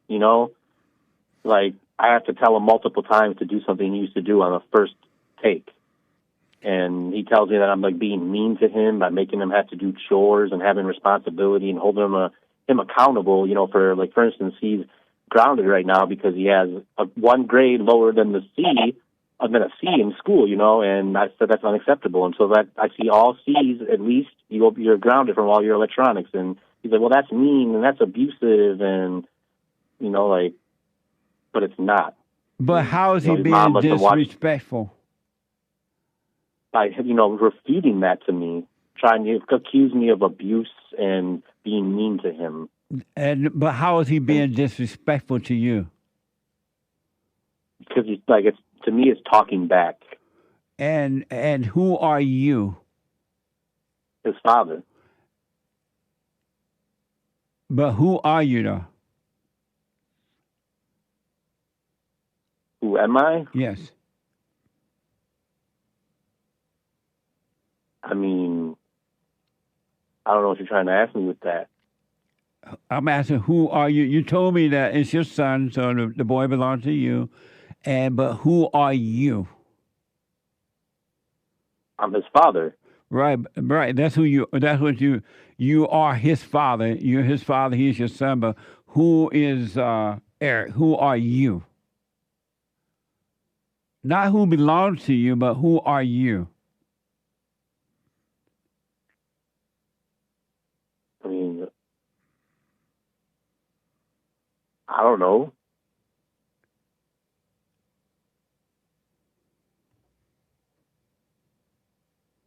I don't know,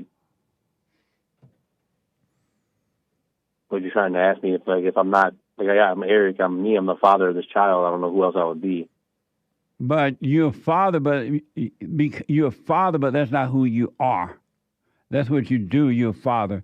But who are you? I'm me. And who is me? I'm Eric. I don't know. I'm a person. I don't know what you're trying to really ask me. And the reason I'm asking because you said that he disrespect you. And I'm trying to figure out who is being disrespected. Who are you that you can be disrespected? I'm his father, So I don't know. My point is, if you didn't see yourself in the way that you see yourself, you would see that there's no one there to be disrespected, right? And so when he act that way, it wouldn't hurt your little ego. Oh, I'm your daddy. I do this for you, and you're disrespecting me. But if you had no image of yourself, there would be no one there to disrespect, and then you would be able to correct him in the right way. But if you think that there is an error to disrespect, then you're going to correct him out of your emotions, and that is as bad as his mother, because you're doing it out of evil, out of anger, and no love, because you think that there's someone there to hurt. There's no one there to disrespect. He's hurting your ego, and you're not your ego. Okay, that makes sense when you put it that way. And so his ego knows that how to hurt your ego, because his ego now is of his mother. And so you have devils fighting. But if you overcome this false image that there is an error and I'm this daddy and you got to respect me and you got to do this, I promise you, you lay that down, you'll be able to, the Spirit of the Father, God, we give you the right words and the right attitude, perfect spirit to deal with your son in the right way. And if you need to correct him, you'll do it perfectly. If you don't, you'll do it perfectly. But you'll be able to deal with him in the right way. If you want to leave, you'll let him go. If you want to stay, he'll stay. But you'll have the authority to guide him in the right way. Okay. But I mean, do you think it could be a racial thing? Like, is there a racial thing? Like the fact that his mom is black and I'm white and different, like, ethnic ways of living and stuff? No, it's a spiritual thing. You got to drop your anger. You got to overcome your mama so you can deal with your son in a perfect way. Okay. It's spiritual. Now, blind people say, oh, it could be racist, but it's not. It's good versus evil. You got to overcome evil so you can deal with evil in other people in the right way. Your son is evil right now. He's been recreated in his mother's image. Yeah, and the older he gets, the more and more I see that. Yeah. Have you forgiven your mother? No, I haven't. And why not?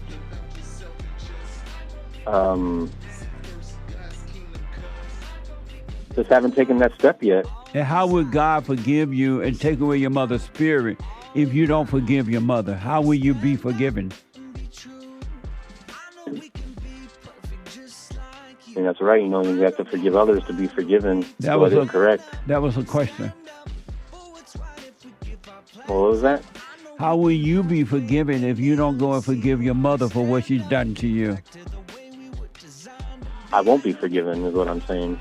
Yeah, so go and forgive. Hey, mother, I'm sorry for resenting you, for screwing up my life, turning me away from my dad, and recreating me in your image. Because every woman you get involved with, including that black one, is just like your mama. And you can't handle her, couldn't handle her in the same way your father couldn't handle your mother. So he didn't protect you from her. Eric, are you able to call me back tomorrow? Tomorrow? Or the next, whenever? I'll probably be able to call back. Okay, because I'm right out tomorrow, but and remind the screener when you call in that I asked you to call back, and I'll take your call right as soon as you call in. Okay. All right, and I want to deal with this a little bit more. Okay, I appreciate your time, Jesse. All right, call me back tomorrow. I mean, that's the first chance you got. Okay. But in the meantime, forgive your mother and your father for not protecting you from your mother, so you can see how to deal with your son and every human being. All right. Okay. All right. Thanks for the words of wisdom. All right, buddy. I want to get their thoughts and your thoughts too out there in the world on this clip. I just saw it for the first time. I wasn't even familiar with it until Derek, my producer, he black. He told me about it this morning in our meeting. This is from Instagram. A Virginia pastor, the pastor made a teenage girl stand up before the congregation to apologize for being pregnant. Watch this. Praise the Lord, saints. Stand right in front of the congregation. Yeah, right in front of you. That's that table. I want to apologize to everybody in here because I am pregnant.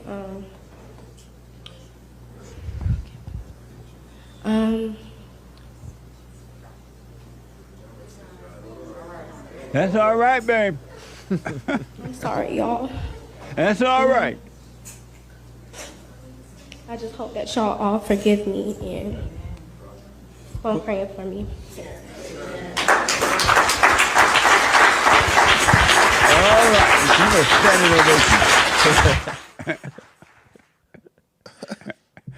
ovation. Shout out.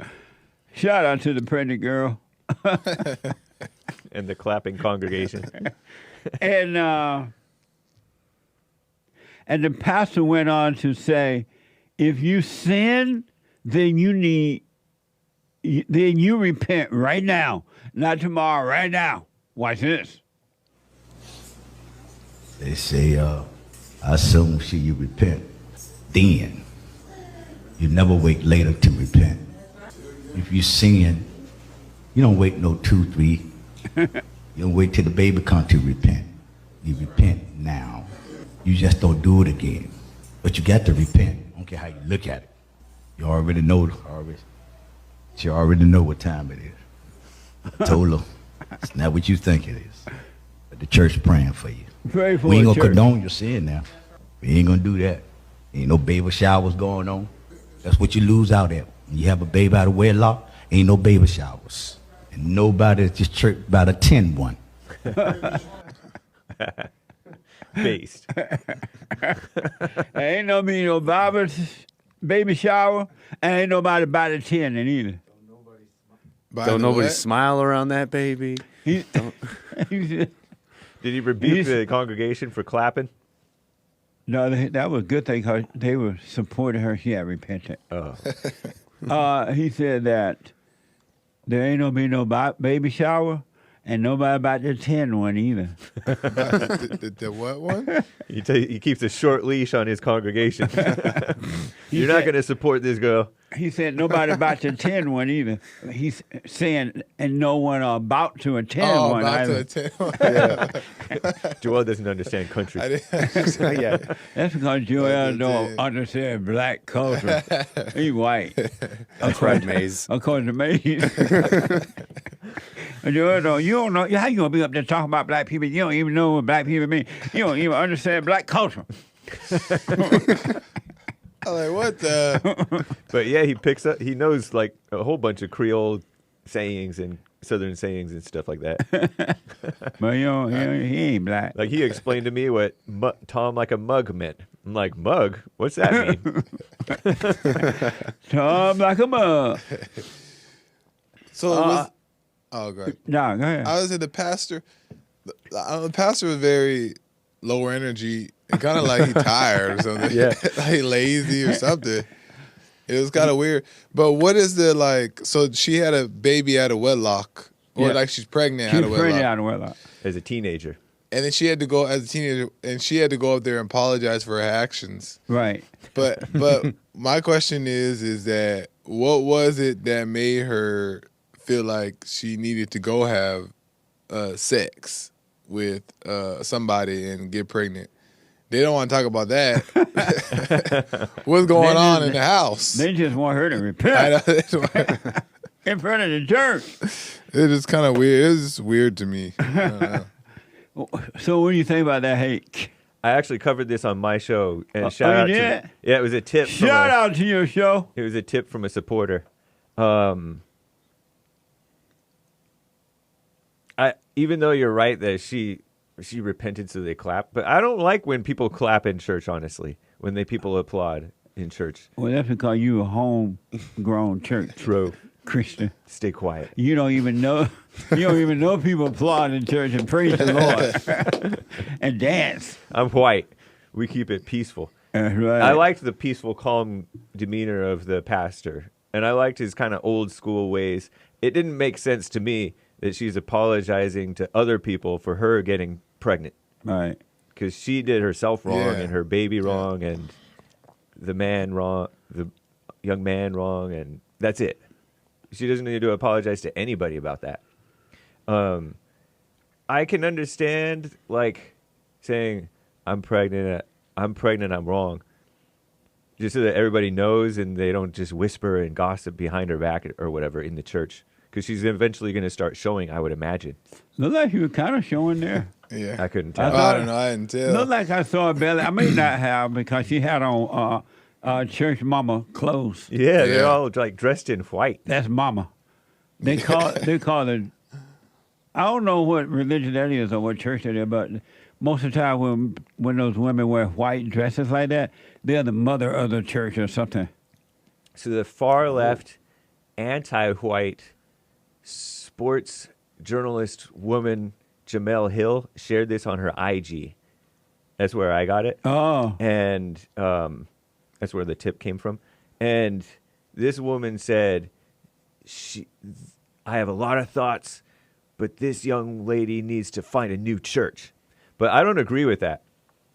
Just because I don't necessarily agree with apologizing to everybody, all right. The pastor seemed like a good guy. So, that's my thoughts. That's your 2 cents. Rewind that epi. I got more. I want to say that. I got to find that epi. Yeah. Amazing. What do you think about it, Joel? What do you say about it, Joel? Well, I think it's nobody's business that she don't got to tell anybody that she's pregnant or say sorry. It's nobody's business. They're probably Ain't gonna. nobody business. Ain't nobody business if I do. Is that Billie Holiday? Yeah. Is that a yeah? Yeah. I feel like it's nobody's business that she's got pregnant and she don't have to tell anybody. And if they're gonna make people apologize, then she need to go up there, and the parents need to go up in there and apologize. And they all need to go to jail. They all need to go to jail next. Ship them off right after that apology. But I don't think it's anybody's business. It's like, okay, you did this thing, and then you just like realize you were wrong, and that's it. You don't gotta like now go and embarrass yourself in front of the congregation and spill the beans. I don't know. It's just one of those weird things it looked like to me. All right. Yeah. And he said that she needed to repent, and you ain't gonna wait later to repent. You gotta repent right now. I'm like, she's already pregnant. She should have repented if she's weird. I support not celebrating it though, not having this baby shower and all this shamelessness. Because nowadays everybody's like, "Oh, you're pregnant. Oh, that's wonderful," and it's not wonderful. Anyway, it's life. I thought a baby was gift. And people in the sorry, No, people in the IG comments, Instagram, were like, "I thought a baby was a blessing." Shrugging face emoji. How is a baby a blessing? Because it's a life, and then it feeds the woman's ego, and the baby becomes her world. Oh, it's really a show off party. It's These are not like a show true- off parties, like baby showers, weddings. These are all just showing off. So type of it's a things. blessing because everybody gonna get a chance to have a fun It's not a party. It's a devilish blessing. Yeah, it's like you get it. Now blurse. you get to show everybody that you're having a baby and that you're so happy and excited, and they can all be proud for you. And it's just like a show off party. That's how I see it. Yeah, that's why they call it a blessing. Well, life is a gift, don't you know, Jesse? Life is a gift. Why you said life is a gift? I mean, that's what they say. Who said that? Pastors. People. Everybody. How's it a gift? Because you get to live. Is life a gift, Nick? Life is a blurse. No, it's a blurse. A gift. Blessing, curse. Like new babies. Is life a gift? Yeah. And how's it a gift? It sure is interesting to be alive. You know what I mean? You can't deny that. Like, logic wouldn't you right extend there. your life if you could? Okay, so you say it is a gift? Sure. Oh. Ain't that in the Bible? Ain't that in the Bible? Look, Satan asking about the Bible. Doesn't Satan know the Bible? So what do you say about? Oh, let me ask, if life is a gift, how come God said we should cry when someone is born and laugh when they die? Solomon said that. Somebody said it in the Bible. In like Ecclesiastes or something. Like, you should cry when someone is born and laugh when they die, because when they're born, they bring you grief in your life. He was born as hell. Yeah. But he died. Yeah. It's heaven. But now, anyway, when people That's talk about interesting. kids as a blessing, I've always heard that. I've always seen those same people, and they may not say it with words, look at their kids like a curse. You know what I mean? and they treat the kids like they're cursed. Yeah, They yell yeah. at them, cuss them out, beat them, send them to public school. Yeah. They don't treat them like they're a blessing. If they're raised right and they turn out well, then I think that's a blessing. But nobody raised right. And they Some don't better turn than out others. well. Some less worse than others. Amazing.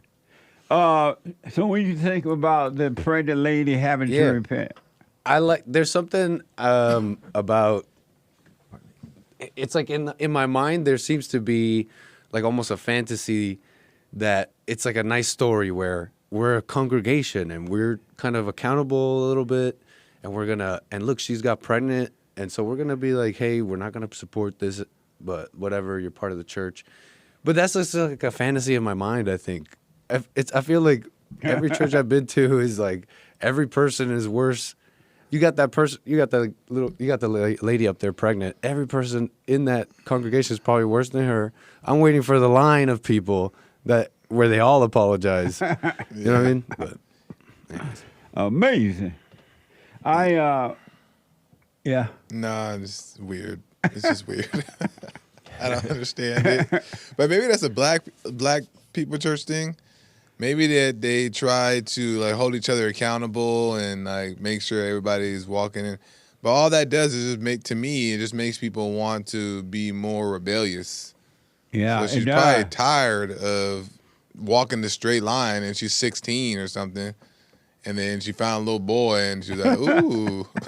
Yeah, you feel restricted from the outside. Yeah. From outer people, and then you behave based on because of that, and that's doesn't feel like the right motivation or the right discipline. First of all, when did it become a sin to get pregnant out of wedlock? Oh, interesting. It's definitely seen It's as wrong to a have sin. S out of wedlock. What? It's wrong to have sex out of wedlock. I'm calling more attention to it by like being shy about it. It's wrong to have sex out of wedlock. And how's that wrong? Is that a sin? It's from sin. What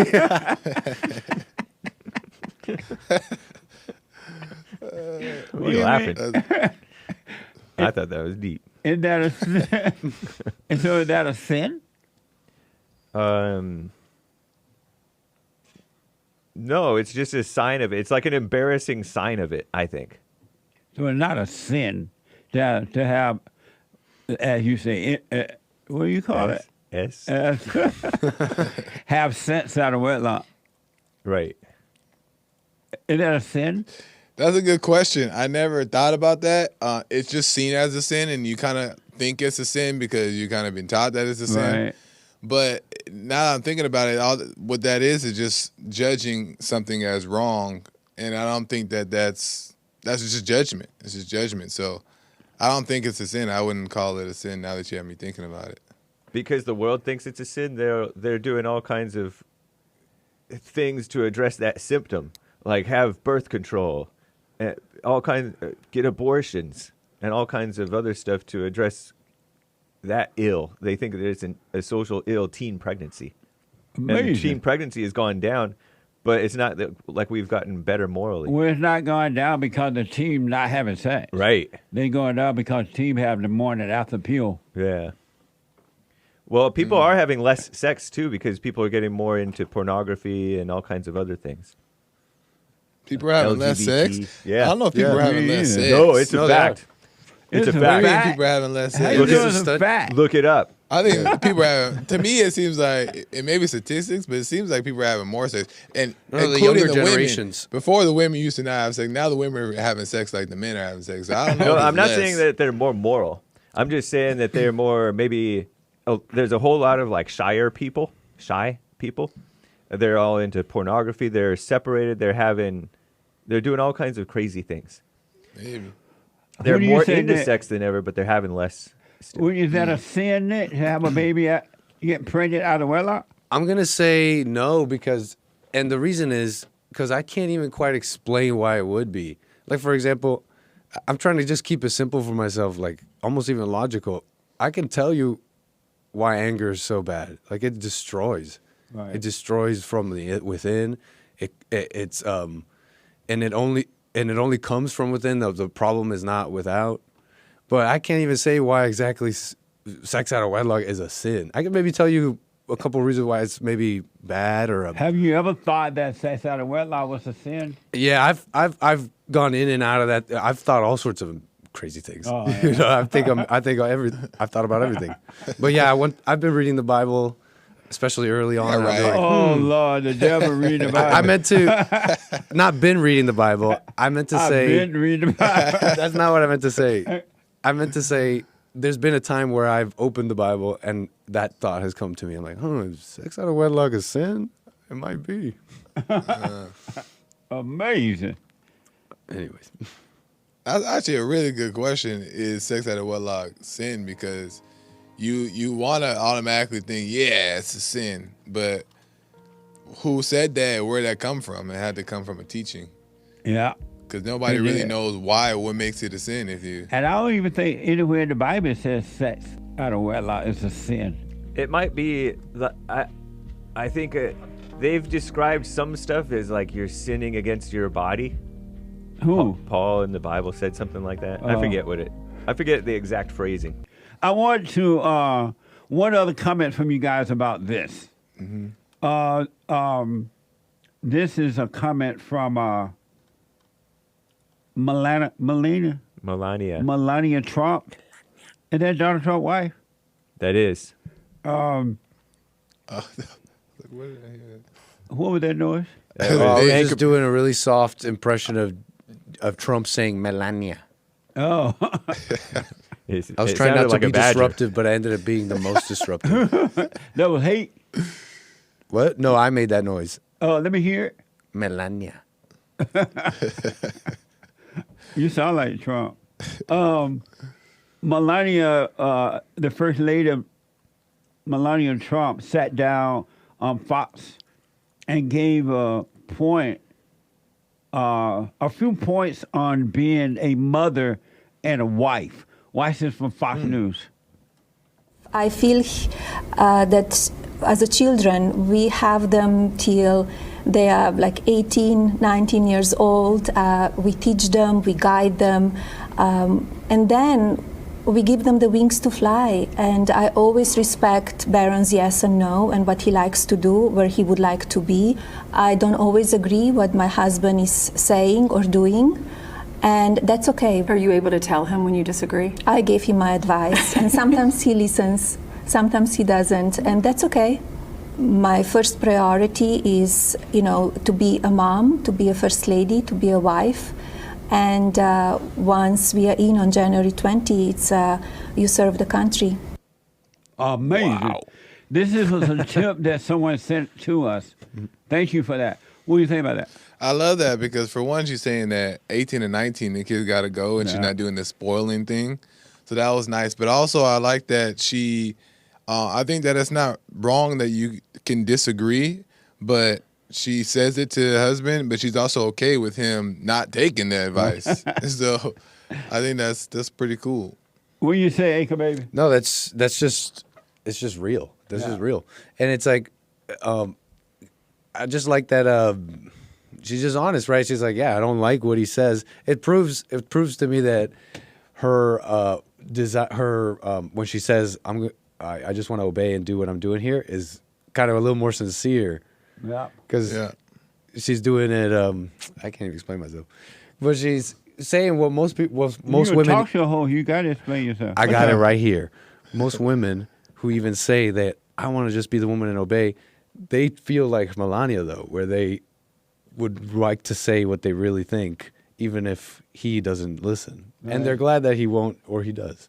Can I add a little bit to that? Yes. Like it's almost a little bit better that you have like a wife or somebody you're into that has her own mind, because I don't think it's good if the girl is just everything that you say she's just agreeing because you said it, right? And then she doesn't have her own mind. So it doesn't mean that you guys got to fight, but she's allowed to have her own opinion. Because if she doesn't say it in her mind, she's cussing you out anyway. Exactly. Yeah, it's phony. And then she gonna go on Oprah show and talk about how abusive you were, and you never and knew. She was afraid to speak up, and so you. That's true.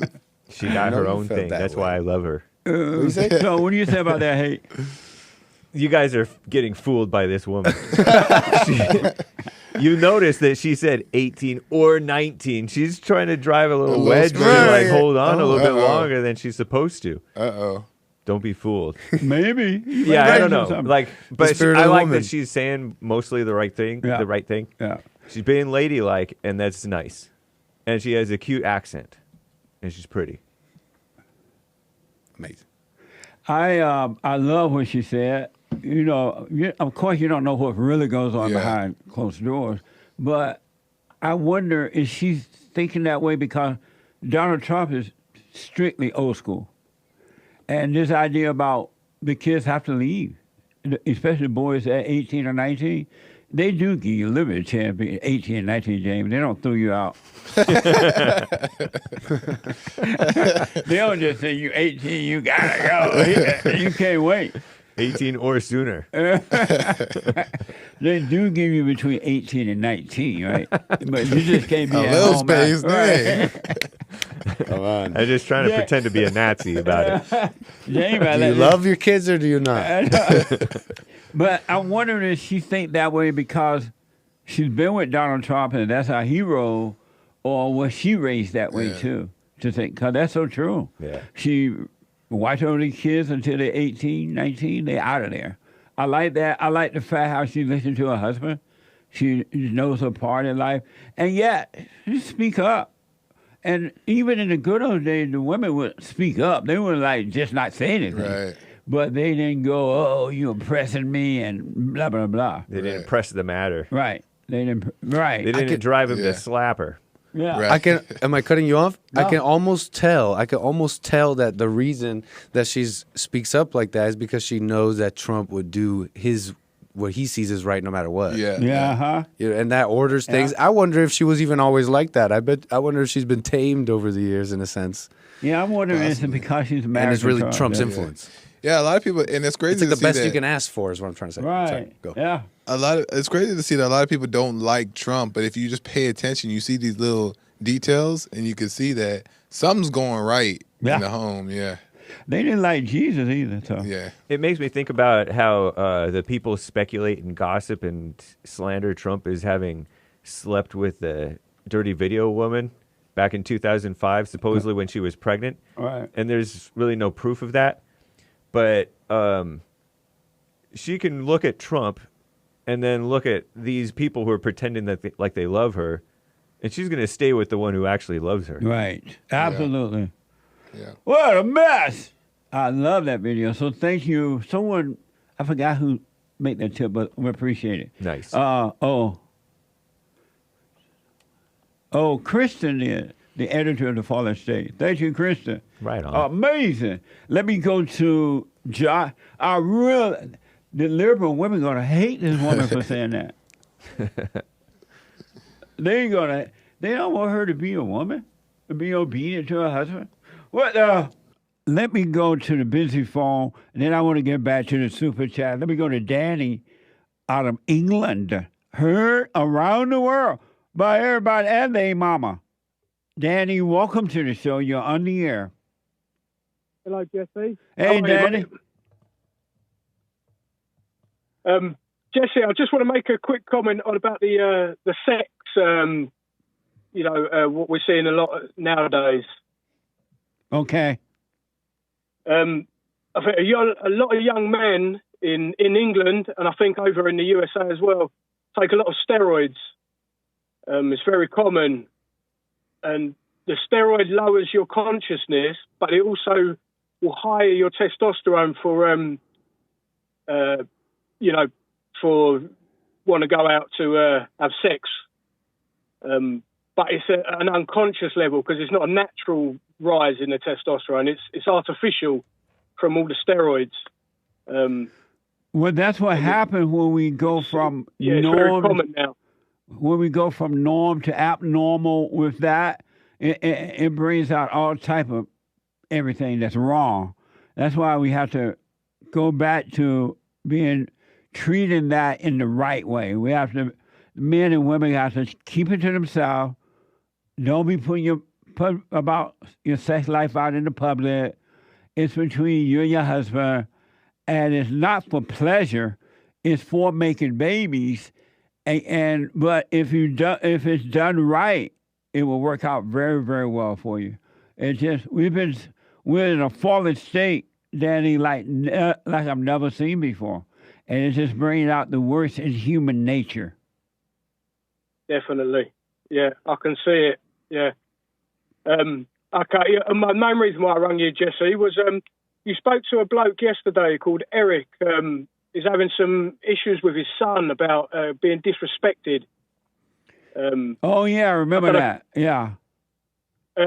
it made me think, because I had the exact same thing with my boy. He would back chat to me, but when he would tell me other people say to him things, I would say, well, they're only words. Like, it doesn't matter what the words mean. Right. You know, it's nothing. But then when he would say it to me, like he would say "F you" to me, and that would cause a fire inside me. I just want to wring his neck. But I can't. I was thinking, I can't tell you that words don't matter, and then I'm showing you they do matter because I'm overreacting to them. Right.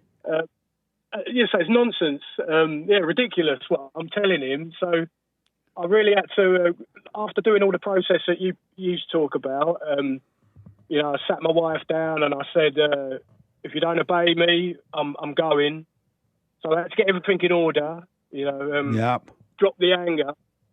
And then, now, because he hasn't dropped his anger, obviously, because he's still only young, but when he tells me now to F you, I can handle it in a perfect way. And he sees that I'm handling it in a perfect way, and it's getting less and less. Good point, man.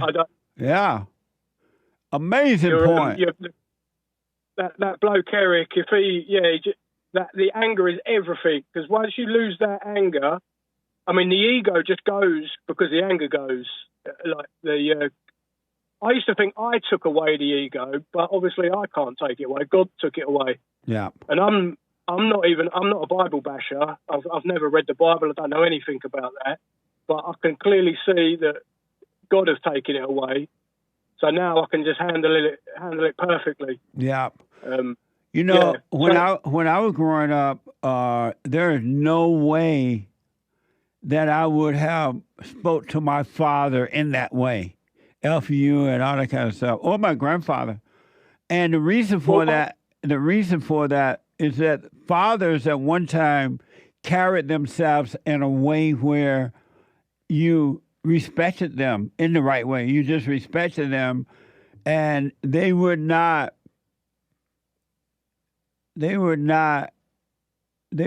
carry themselves in a way where they made their children angry and all that kind of stuff.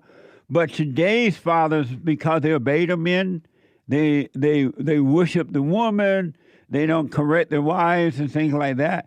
The kids are traumatized. And when they are traumatized, they are not going to respect the parents. And so that's what the problem is.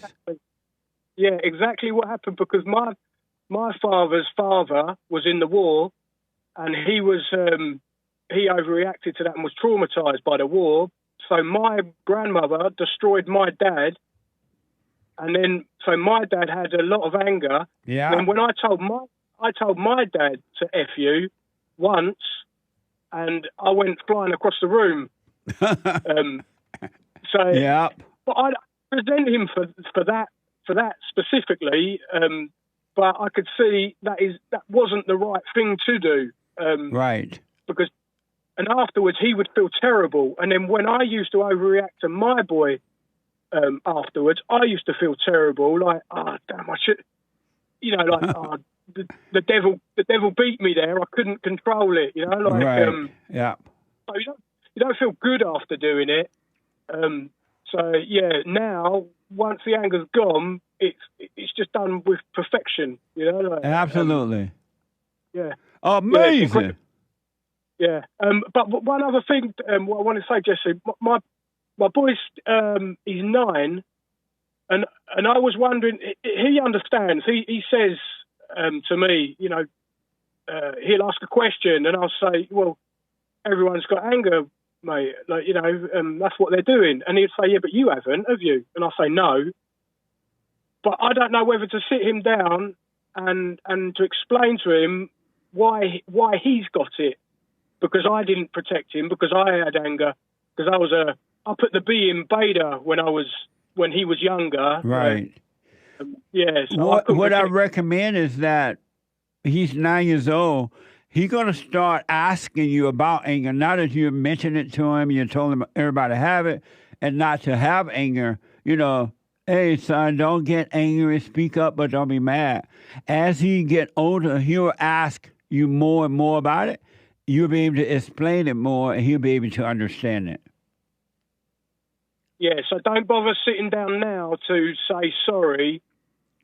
Wait, let him come to me to say sorry for resenting me, or which one would you suggest happens first? Kids understand clearly. Don't be angry, right?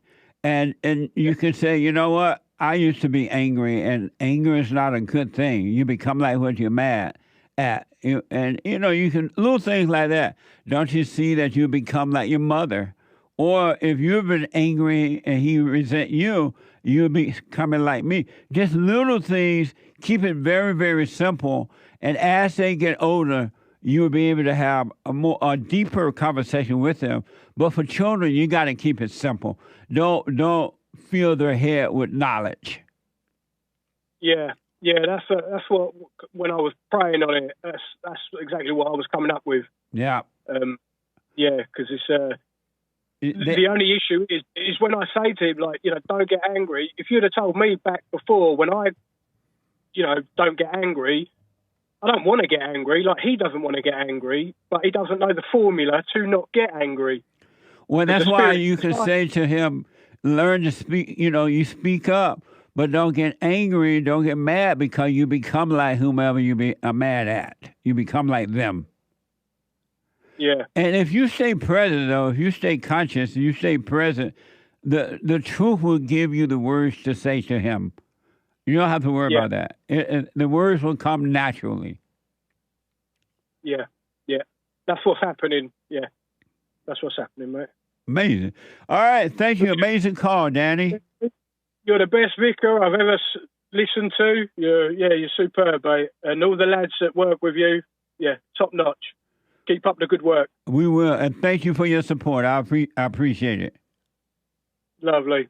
All right, have a great day. All right. Cheers, mate. You too, buddy. Bye-bye. Call me again. Let me go to Ashley, a first-time caller out of Texas.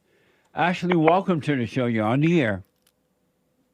Hi, Jesse. Hey, how are you Ashley. doing today? All is well. That's good to hear. I'm calling because I was recommended to by my husband, and I'm trying to grow my faith in God and my relationship in God, and I'm just calling for advice. I find myself resentful sometimes and anxious other times, and without that perfect peace, that sounds amazing that you talk about. So I just wanted some advice on how to get there. Now that you've admitted all these things about yourself, the anger and all that, go and forgive your mother, because she recreated you in her image, and you have her spirit, which is not her own, but is evil. Forgive your mother and forgive your father for not protecting you from her. Do the silent prayer, and you're home with the Father. You're fine. Okay. My father, do I need to go to them directly? My father is not in the best position right now. He was not in my life for a very long time. Are you able to talk? Go ahead. I had a stepdad, and he was great to me, but of course, it's not the same as your father. Right. Are you able to FaceTime with your real father or talk to him on the phone? Yes, I can. Well, talk to him if you can FaceTime. It'd be nice if you can look at him and your mother when you're speaking to them, so that you can be in fear. And when you're in fear and then forgive anyway, the spirit of fear and anger will be taken away from you. I do struggle with that, with that spirit of fear, especially when it comes to my mother. Can you hold on? Ashley, hold on for me for a minute. Don't hang up. Okay. Let me take a break. I want to go quickly back to the phones here. Ashley is, she want to get on the right track now, want to get over anger. So, Ashley, you said that you are afraid to talk to your mother and father? Yes. Yeah. And, Go ahead. And why? Well, my mother had this, spirit of anger in her that Yeah. you talk about, and that's how I was raised.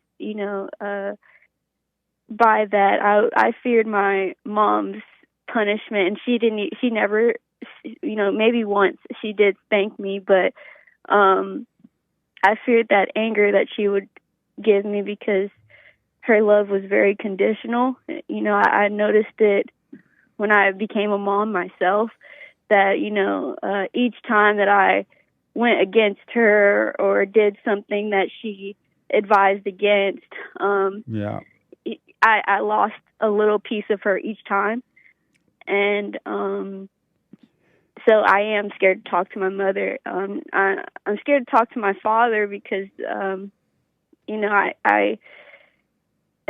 I'm still angry with him for some of the things that he has done to me since being a kid, and not only that, but just not being there at all. And he's going through his own thing as well right now, and I don't know how I could possibly talk to him and actually reach him. When you say reach him, what do you mean by reach him?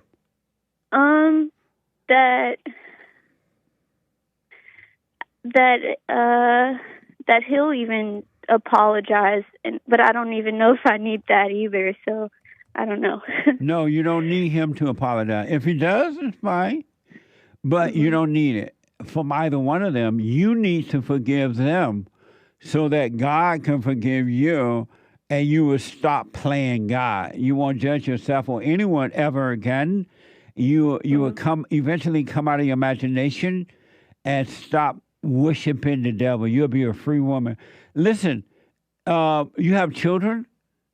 Yes, I have 3. See, if you don't forgive, you're going to do to your children what your mother has done to you because you don't have the love to raise them by love and with love. Mm. And you won't have patience or anything. Okay. So I recommend you shaking your boot in fear and trembling. Let it be. Watch yourself shaking, but apologize to your parents for resenting them. They could not help themselves. And then God will forgive you. Don't ask human beings for forgiveness. You are not supposed to ask for forgiveness, but you're supposed to forgive. Forgive them. God will forgive you, and he'll take the spirit of anger away from you. You'll be fine. Okay. I'll give that a try. Let me know how it goes. I will. And start. Thank you. And start doing the silent prayer. Okay. You familiar? I do have one last thing to say before we get off the phone. Okay. Me and my husband were having a discussion last night about the word. My husband the word and I. bitch. My husband and I were having a discussion about the word bitch, and what a bitch! Yeah, I personally don't think it comes from a place of love at all. And why not? But because the history of a word, it just seems like it's never been. It's meant to be a female dog. How Right. can you say that to somebody and you say you love them? I don't know. Because women, when in the good old days when they used to, I didn't even know it was a bad word until I started doing the show, and hate told me it was a bad word. But it just meant an angry woman acting like a female dog. Goodness, I know he's listening right now, and I know when he gets home, he's going to see me and say, "Hey, I told you." But And so they were being honest that, hey, look at that woman. She's angry. She carrying on. She acting just like a female dog. Isn't that love? Yeah, I'm still trying to wrap my head around that one. I don't know. And why do you think it's a bad word? I guess, my stepdad growing up always told me, never let a man call you out of your name. But he's and not so calling that, out a name. Isn't when a woman is angry, doesn't she act like a female dog? I don't want to put words in your mouth. Does she act like a female dog? yes, she does. What? So how is that a bad word then? Because there's so many other words in the dictionary that you could use besides that one. Like what? Unruly. You could say angry. Any of those words. Oh, so you're Why- saying that it'd be best to say that this woman is acting like an angry female dog?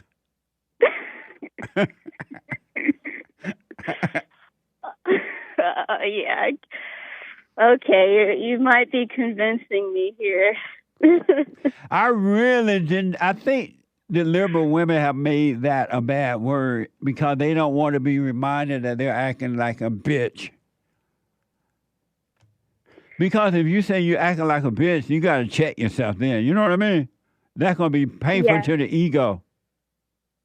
Yeah, I think that's the thing. It might be the ego part, which that kind of kills it at that point because I can't say that I want to follow God and have an ego at all. Right. Which one sound better to you personally? Oh, you're angry and you act like a angry dog, or just to say, what a bitch. That sounds a little better. That sounds better than just maybe the too many words might sound a little beta. So. Well, start working on yourself, all right? Forgive your parents. If you want to be free, you must be forgiven, and only God can forgive you. And he would do that when you can admit you're wrong of the heart. Okay. Let me know how it goes. Okay, I will. I wish you well. You too. Okay. Bye now. Amos, a first-time caller out of Washington. Amos, welcome to the show. You're on the air. Sure. Amos? Weeks now. Just my parents when I was 12, they got divorced, and my situation is a lot different from a lot of other people. My father raised me. My mother left, and I received my love from my father. He did the best that he could, and he was I believe he was an alpha male. He stood up to people, and he always hungered for truth. And I'm kind of that kind of man too. I want to see truth in a lot of things. And my mother came back in my life 10 years later, after my father passed away, and my mother says she's an intercessor and all that stuff, and I've been listening to you, like if I need to forgive her or actually go to her in person. But then you talk about our thoughts, and I just think that she's going to turn it all around. Even if I go and say stuff to her, she's going to say, "Well, God told me this about you. He told me you're going to forgive me and all this stuff." And I'm glad you came around. And like, how would you what would be some of your advice on that? How old are you now? I'm 48. I would recommend you go to her and, hey, mother, I'm sorry for resenting you. I realize now you can help yourself. And if she says that stuff, have a wait and see. Don't assume, but always wait and see what happens. You'll be able to deal with it. But if she said, well, God told me you were coming, I'm an intercessor. She's interceding for the devil, by the way, not from God. But if she says that, give her the finger and go your way. Okay. You don't have to conversate with her about it or anything. If she says that she's just in denial, leave her in denial. Let her say what she want. Don't argue with her. Just say, hey, I just want to say I'm sorry for resenting you. I know now you can help yourself. Okay. All right. Because I'm married also, and she got in the middle of our marriage, and this has been over the course over 4 years. I've broken away from her, and I've protected my wife from her. Good. Because she wanted to manipulate and get in the middle of it and say that she's inadequate and she can't take care of the house and all that crap, and we just and then by being forgiving, like some of those other thoughts is that she's going to think, oh, no, it's okay now. No, you tell her, don't come around my family. Say, don't communicate with my wife. Don't come around my family. I forgive you because I know now you're evil. You can't help it. But I still don't want you around my family. Okay. All right. And I believe I received, I know you said in other programs that it's really important that you received your father's love over your mother's. Yes. And I did. Nice. From my dad. My dad was an alcoholic. He had a problem with that, but he still loved me, and he talked to me about things. Yeah. It's better for children to be with the father. If there's a separation, it's better and right for the children to be given to the father, not to the mother. Okay. Well, it's just so happened that way with my life, too, so I guess I'm better off now that I think about it. Absolutely. You are. Okay. So love your father, and again, just forgive your mother. You can FaceTime with her if you want to go see her, but if you can face her, make sure you do. But have no expectation. Whatever she says or does, that's on her. Don't argue with her. If she want to act like she's an intercessor or whatever that is, it's all made up. She is not interceding at all. Let her be blind, let her be crazy, and live in her own hell, and you move on. All right. Thank you, Jesse. Let me know how it goes. Okay. All right, buddy. 25-year-old Bonnie Blue from Derbyshire is making headlines around the world for filming herself having sex with teenagers and posting the footage online. We're not in Kansas anymore. The big 1000 was completely done, and then it would literally just be like a rotating circle. Have you no shame? My first priority is to be a mom, to be a first lady, to be a wife. Oh, no one like that. Will there be? Instead, what do I have? Trans organization. I want to apologize to everybody in here because I am pregnant. When people acted with dignity in this public place. Grandpa, tell me about the good old days. The world gone crazy. The world gone crazy.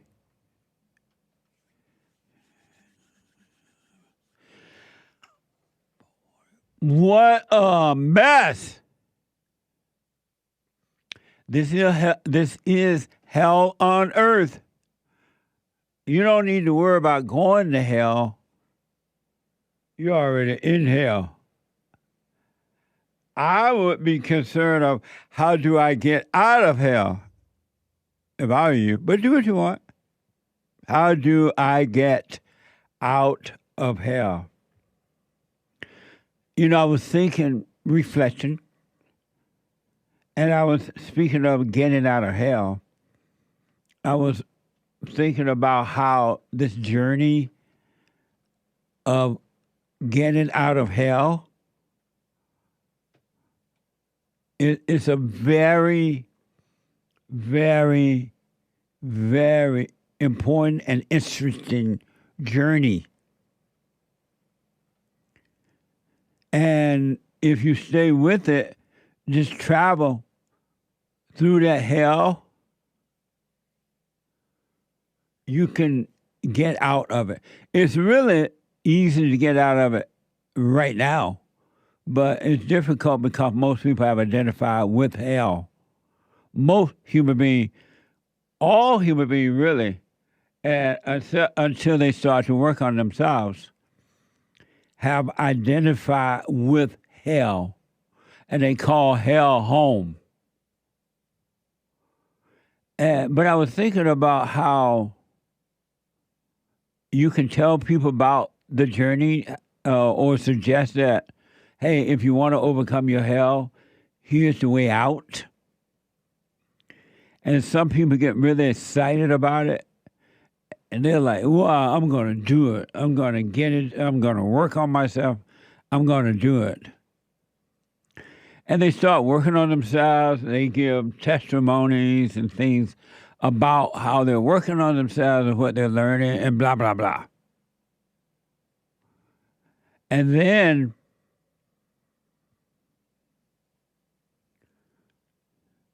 somewhere down the road, because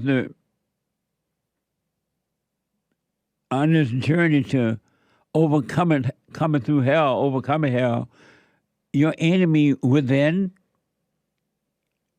your mind and emotions will try and stop you from taking this journey and completing it all the way through.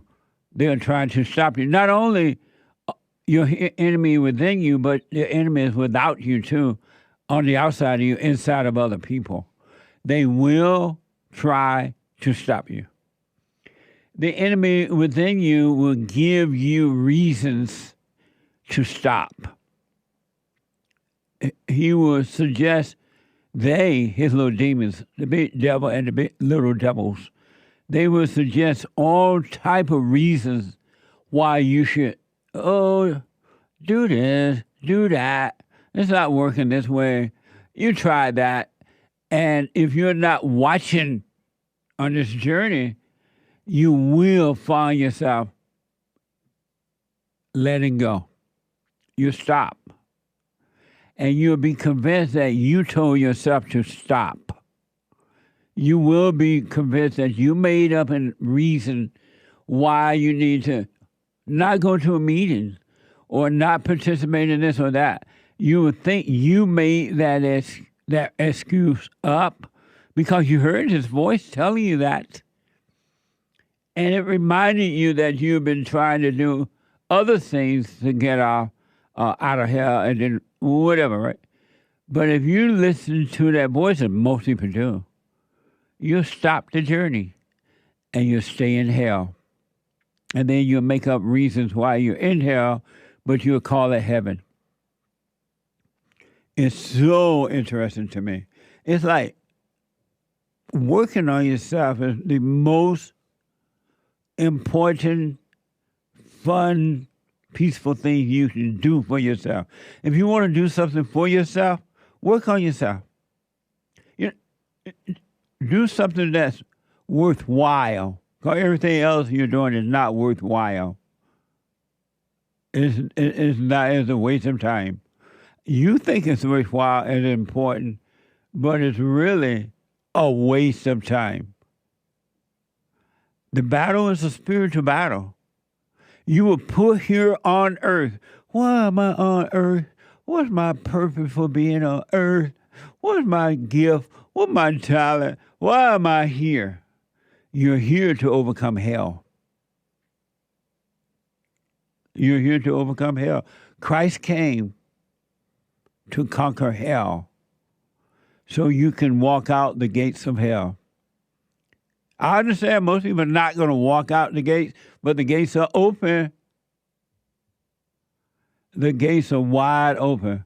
But you're so identified with the false self, for the lack of better, it is false self. You are so identified with the false self, you don't believe there is a real self. Because you think you identify with the real self, and you're not, and you suffer, and you cry, and you have fear, and you have worry, and you have doubt, and you have jealousy, and envy, and strife, and revenge, suicidal thoughts, and you call it life. Or you run to the psychiatrist or psychologist or some dumb counselor, and they give you medication. And now you're stuck in hell, high, can't function at all because you're under the influence of medication that makes your mind give up. But it's a fun journey. It's an amazing journey. Let me go to Bobby out of Virginia. Bobby, welcome to the show. You're on the air. Hey, Jesse, how you doing? All is well, Bobby. Oh, good, good. Hey, this was kind of, I guess, pertaining to what you were talking about in the beginning. I guess it kind of still are. But I feel like God showed me something earlier this week that really helped me put things into perspective with a lot of the things you say about, Jesus not being God and Jesus not coming back and really I didn't say Jesus not coming back. He's already back. Oh. Yeah. That I'm sorry, I misspoke, and yeah, sorry, I probably will misspeak again. But I guess what I saw, and I guess something that I didn't quite understand, that sometimes you had mentioned that like Satan had taken Jesus, but he wasn't supposed to, or he wasn't allowed to, or something like this that I didn't. Yeah, quite he understand. was. Satan took Jesus into hell, and he had no right to take Jesus into hell because Jesus had not sinned. He had not done anything wrong, and so he took him in. But the whole idea was to allow Jesus to be taken into hell so that he can conquer death and he can wipe away all our sins. Yeah, and that way, totally... Satan don't own you anymore. You're free now. All of your sins have been wiped away. And I know that now too. And the thing that I guess what I saw earlier this week was it's the connection to the garden with Adam, and that it's kind of similar. And again, I don't have the best words, but God put Adam in the garden and said, "You can have everything. All of this is yours, except for this one fruit. You can have anything you want." And he took it and then fell. And it's kind of the same thing. If I guess I saw like Jesus' crucifixion kind of through the lens of like Job's discussion or Job's story where God and Satan are talking, and it was almost like God told Satan, like, you can have the entire world, you can have everything, but you can't have that one. And because he took him, he fell, and it's over. Does that make sense? That Joseph fell? No, that Satan did, because by Satan taking Jesus, it was basically like Jesus was kind of like the forbidden fruit for Satan. Like he couldn't take him because that would mean his death. And when Jesus was innocent, everybody else on earth was guilty of turning away from God. And so Satan owned human beings in the Old Testament. But then God said, you know what, let me help those folks down there. And so he told his son, you know what, I'm going to send you down there. You are innocent. And because you're innocent, you can save the people.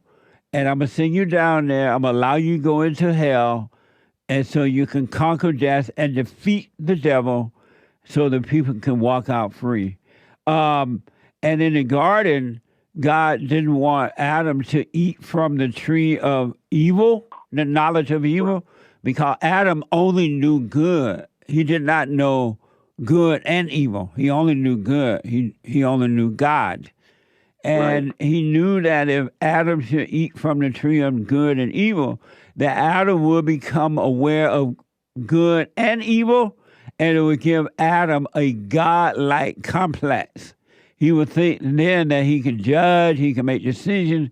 And so when he listened to Eve, who had already eaten from the tree of good and evil, and Eve thought she was God, and she could make decisions. She thought she was free, and she seduced Adam to do it. He believed it, and all hell broke loose. Yeah, no, I know that too, and I just anyway, it struck me earlier. I hope I don't know. Maybe have you dropped your anger? Yeah. You don't have any anger? No. So you never get angry? No. And how did you overcome it? Well, I didn't. I guess I gave up. it's interesting because how I came to find you. It actually was. How did you overcome your anger? How did I overcome my anger? Yeah. I know it's not me. I guess really by what I was going to get. I guess is really by forgiving. You forgave your mother? Yeah, I did. Did you tell her? I did tell her. Yeah. And what did you say to her? I just said that it's interesting because I did this before ever hearing you, and then when I heard you, I was like, "Oh my God, this guy knows what." But I told her that she had made a lot of mistakes and had really messed me up, but that I didn't hold it against her. And she was dying, and she died after. She did, but it really... She did!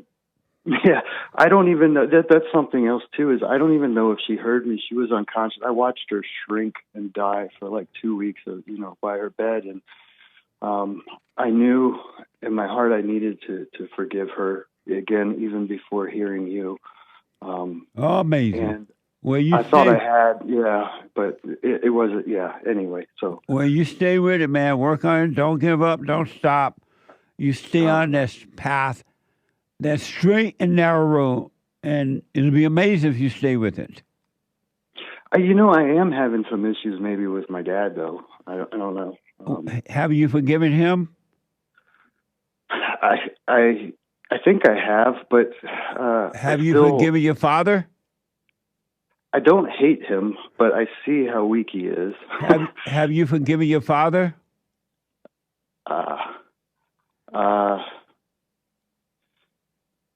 No, I guess not. And why not?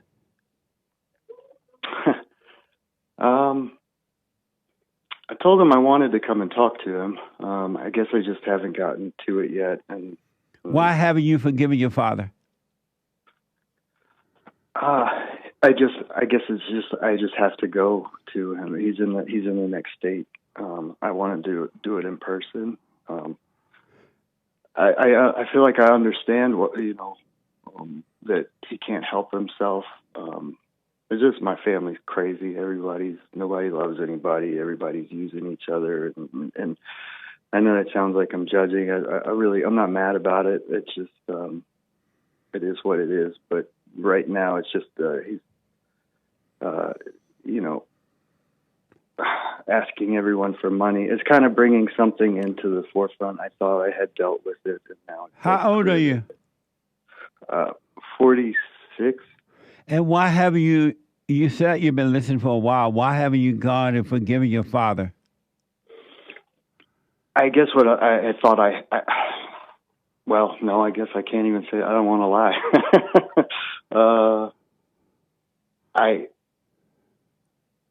I haven't because, wow, that's weird. I guess I don't. I guess I'm scared. Of what? Maybe some hurting him or something, or no. I don't know. It's weird. I'm in this place where I don't know if I even care. I don't know if I care. And how will you ever know God or enter into the kingdom or be forgiven if you don't forgive your father? Yeah.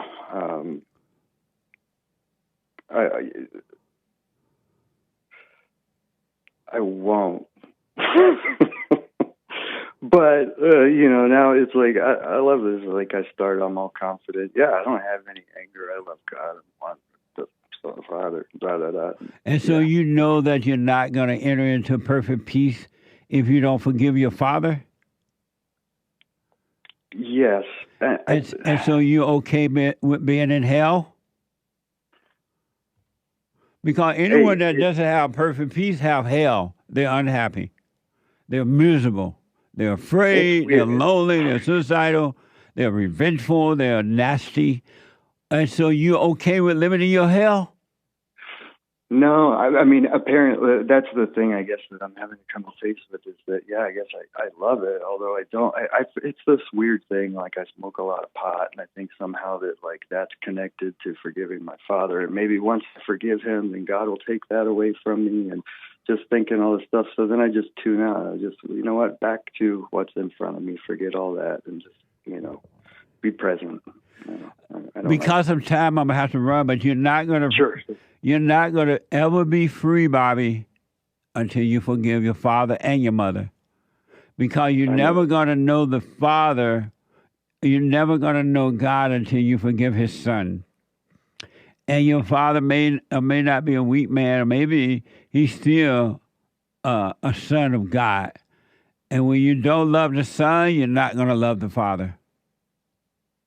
Yeah, I understand. So I got to run, but go and forgive your father, man. Stop shucking and jiving.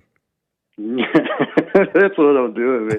Thank you so much. God bless you. It really, I thank God for you every day. Thank you. You're welcome. Take care now. Yeah, you too. Bye. Bye. Jerome is out of New Jersey. Jerome, welcome to the show. You're on the air. What's going on, Jesse? All is well. How you doing? So I wanted to call about that call that you had yesterday, and she was mentioning how when you call woman the B word, it's not love, and she was definitely right that it's not love. But I want to know why you say that it is love to call that. It is, as long as you don't have hatred. And I've never, as I said yesterday and I've said before, I never thought of bitch as a bad word, not like a curse word or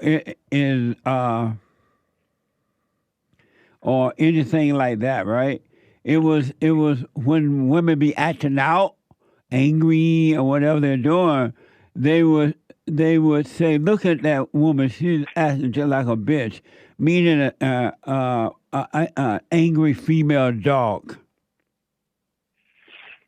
Okay, and so, but that's the way that you grew up. But Right. even one time on your show, I've heard there was one time where you had called a woman a evil, nasty, fat, nappy-headed black bitch, and there's no love in that. Why you say that? Because that you said it with anger in your heart, and I could see it. Only like, what was the point of calling her that? But why do you say it wasn't love? I just said because you said it with anger on you. I didn't say it with anger. You did. I could see it when you said it, and I'm not sure if you remember the clip, but basically I there don't was, remember it, so I can't defend the soundbite, but I do know that I didn't say it with anger. That's for sure. Okay, so since you can't remember that, I'll bring up something else.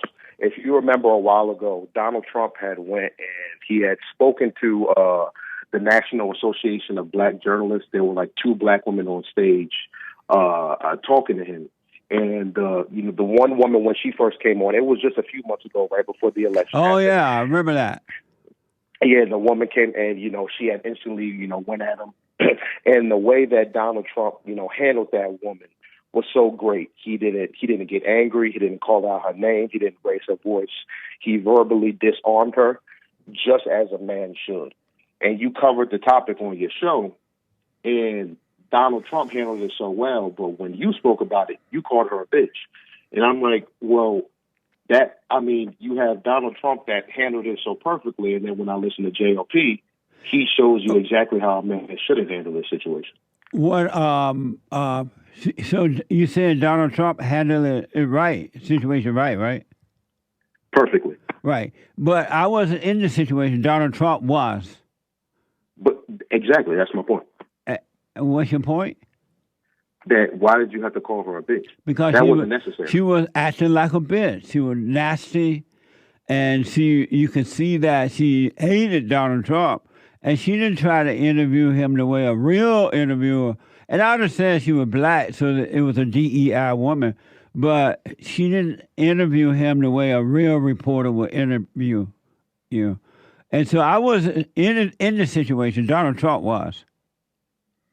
And so why do you? And so I wouldn't keep on going back. What? Why do you keep on going back to this DEI point? Like, I get it. I'm not with DEI either. And so why I not? understand that. Why you're not with it?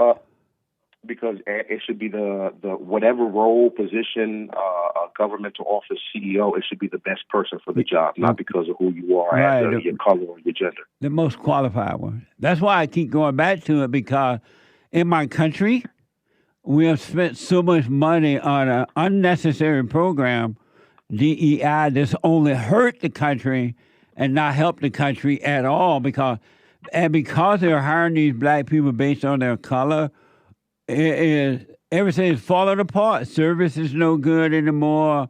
Nothing works because you got unqualified people in those positions. But that relates to the topic or the clip that you showed earlier of the firefighters, and it took them 3 times as long to come out. Right. And they didn't even mention anything about DEI or who was in that position, but you brought up DEI, and it had nothing to do with the clip. It has, especially in California, it has everything to do with, not everything, but it's because of DEI. All the money is going to giving these people, and I've interviewed some of these so-called DEI trainers. It's giving this money to these people rather than putting the money where it should go. As that woman said in the soundbite, she paid taxes. She expects the fire people to show up and take care of the issue rather than taking the money and doing something else with it. But what does that have to do with DEI, though? Because we're giving it, they are giving it to the blacks who are not qualified, instead of putting it into the fire department, police department, prisons department, and things like that. Building the roads, even the roads in California are screwed up now. Well, what does that still have to do with DEI? Jerome, I got to run. Thank you for your call, buddy. I just explained it, and you keep asking me the same thing. Let me go to James out of New York. James, welcome to the show. Jesse, You're how you been, buddy? on the air. All is well. Welcome to the show. I just want to talk to you about how, I've been dealing with overcoming my anger. Are you on a speaker or something? No, but I can speak directly. Is this better? Yeah, that's better. Okay. So one thing I've noticed is, I'm not going to say I never get angry because I know I'd be lying. But one thing that I can do now is I can see the anger coming. So I'm able to stop myself instead of act on it and then be in the circumstance of dealing with whatever I was angry about. So an example I had was my son. He was in school and he, under his breath, because his teacher took his phone from him, he said, "Oh, I'm going to punch you in the face or something." And then when I found out about this, because I've told him, you got to behave in school, you got to do well in school. My initial response was to get mad. How could you do this? But instead of doing that, I took a step back and I was like, you know what? I never told you not to, threaten your teachers before, but now never to threaten your teachers again. And we worked on it like that, and it wasn't as big as a problem as it could have been. And perfect, man. I felt like I had a victory against anger instead of, if some people ever feel like they get into it and then they got to deal with the aftermath of it. And I felt free and at peace in a situation where I know if this happened a while ago before I started listening to you especially, I would have freaked out about this, and I definitely wouldn't have made the situation better. He would have went to school probably angry himself because he got in trouble at home and repeated, whatever problems. So it's a victory, not getting angry. I feel good when I don't get angry, when I'm able to stop it. I really don't ever want to say I've lost all my anger, but I see it now. I see it coming, and then I just close the door on it. Perfect. More than I ever have. Amazing. Well, you just keep catching it like that. Eventually, the spirit of anger will be taken away from you. Yes. Thank you, Jesse, so much. And I just wanted to touch on it because I've heard a lot of people, say where they started listening to you. I actually started listening to you from, I was watching Your Mom's House with Tom Segura and Christina P. Oh, yeah. Yeah. And I remember I used to watch that show thinking I was so much better than all those people. Oh, I don't do that. Oh, I'm not crazy like these guys. And it was a way of me, like, giving an excuse of myself to, like, give a little bit of rope for my own evil, but as long as it's not as bad as them, you know? Yep. And when you talk to them and you explain, like, this guy is, you're not better than this guy. You can't judge this guy. This isn't this guy. This is something that's, not him that he's acting on. Like, I used to love that show, but I don't feel a need to, like, watch it. Like, I enjoy them as comedians, but that show, I don't watch it anymore. And I don't know, is that, like, a good thing that I'm not, like, interested or getting a thrill out of seeing, like, the craziness in people as much as I used to? Or I hope, like, that's not me pretending to be God and thinking I'm better, and I just don't feel the need to watch it no more. It's neither good nor evil, right nor wrong. You're overcoming the world. And because you're starting to see what's going on, you're not interested in evil in that way anymore.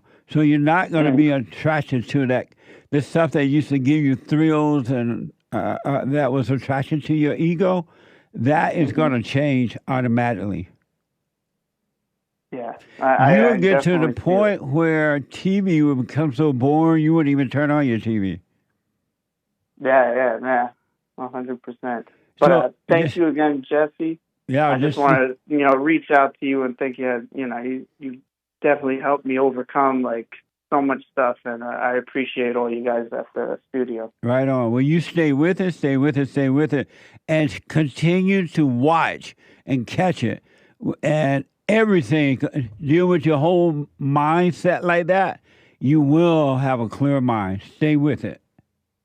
All right. Thanks, Jesse. Bye, guys. I wish you well, man. Thank you. Wish you well. All right. Amazing. You got to catch it. Let me go to first time caller Brenda out of Maine. Brenda, welcome to the show. You're on the air. Jesse, my man. Hey, Brenda. Jesse, I can't believe I got through. It's amazing. Amazing. Jesse, I just want to tell you a little bit about myself before I tell you what's bothering me. I'm 66. I split wood. I don't look 66. I'm done a lot of good things, a lot of bad things. I understand everything that you're saying. I really do. I get it. But I'm struggling. I think what happens at my age or people's age, I can't speak for other people, is that I've always wanted to be. Let me see. Can I make that better in me? I'll do it. I'll go to college. I've gone to college 3 times. I was a nurse for veterans with dementia, and I voted for Trump 3 times. I love Jesus. I'm still evil. I got a lot of anger. But my question is that it's hard because now I'm like, whatever.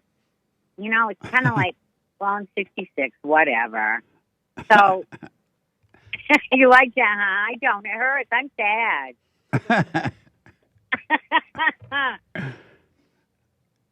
I don't know. I'm like, okay, so just get fatter. And I never ever used to be like that, but now I have all this knowledge and spirituality. Now it's like, whatever. So, go ahead. Save me.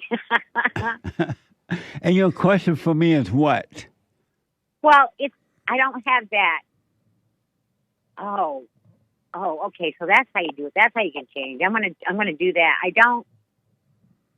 kind of feel like I've beared my cross and I don't have to do anything anymore, but I'm really sad and angry, so I want to change that. Do you understand what I'm saying? I think it happens when So you want to overcome your misery? Yeah, but I don't have the oomph like I used to, because I kind of feel like, well, I'm 66, so now I don't have to change. But you don't have to change from what to what? Well, I'm just sad and angry, and I understand all the things you're saying, and I listen, and I do the prayer once in a while. Have you heard me say that you need to go and forgive your mother and father?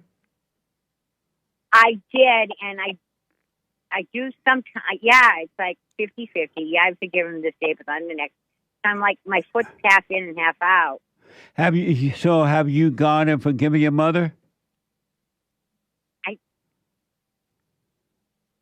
Sometimes, 75% of the time. Have you gone and forgiven your mother? No, I haven't. No. And so, how will you be forgiven and be free if you don't forgive? So how I forgive her is I realize what she went through. She didn't mean to go through that either. And what she put me through, she didn't mean to do that either because she went through it and her mother went through it, right? Is that what you're saying? I'm asking, how will you overcome your anger and your sadness if you don't forgive? How will God forgive you if you don't forgive? So that's why I'm angry and sad because I don't forgive people. I don't forgive myself. I'm asking, how will you be forgiven if you don't go and forgive? I won't. I won't be forgiven. So why have you gone and forgiven so you could be forgiven?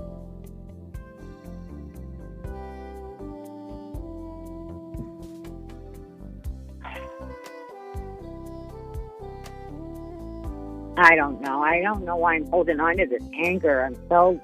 Hold on a minute. Hold on. Let me take a quick break. Don't hang up. Okay. All right. Hold on.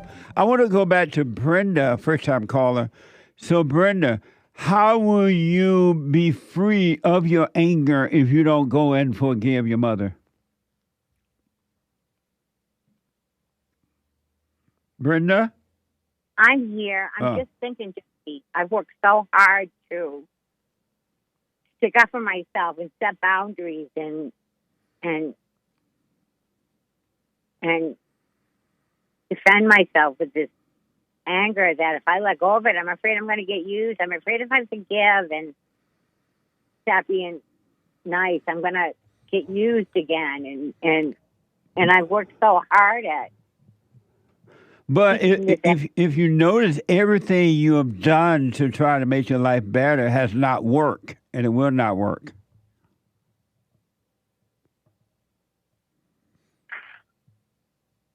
Have you noticed that?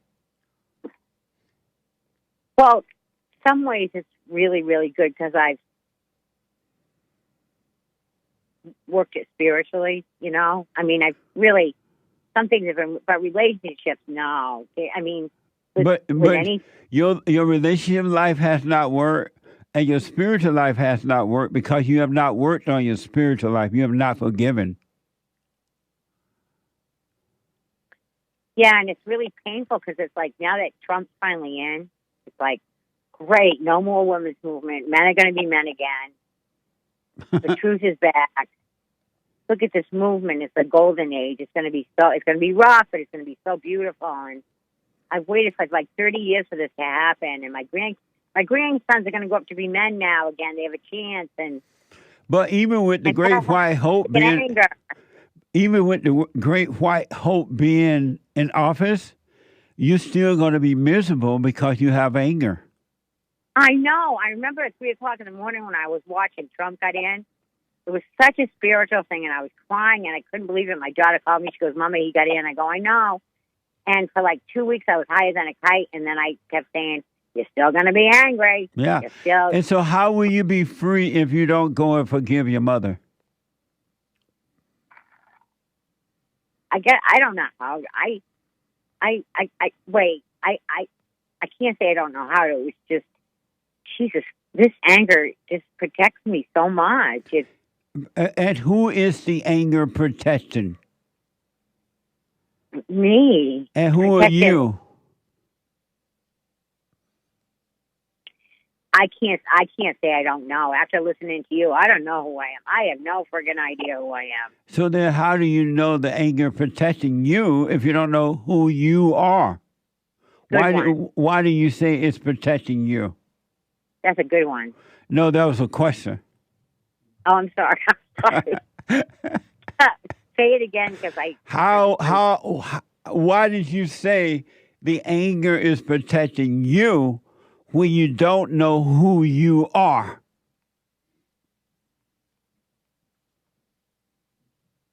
I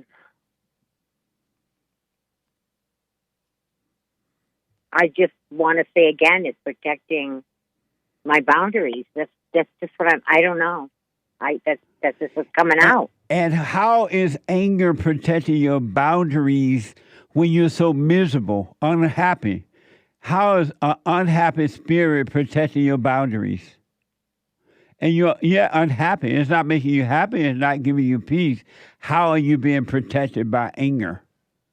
Well, in one way, it protects me, like when I get scared as I go, excuse me, or who do you think you're talking? You know, like my favorite thing is, who do you think you're talking to? Or, you know, like I've had my friends say, well, you have really good boundaries. But you have no boundary. Your friends lied to you. You have no boundary.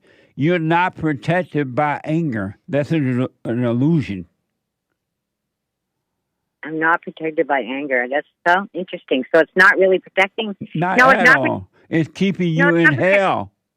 Yeah, it's not protecting me because I push everybody away from me. Yes. I push everybody away. Yeah.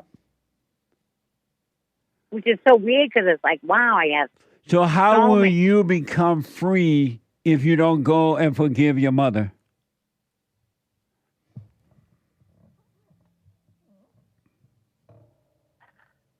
Well, I guess from what you say, I won't. But I guess I still have to process it or give it up. I gotta let go. But I gotta.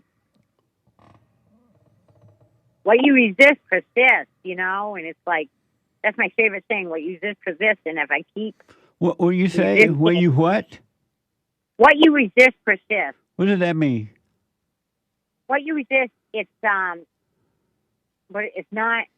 What you persist persists. Oh, I see what you said. I got you. Yeah, I got you. Yeah, like Mother Teresa said, I'd never go to a war rally. I'd go to a peace rally. Why don't you go and forgive your mother if you want to be free?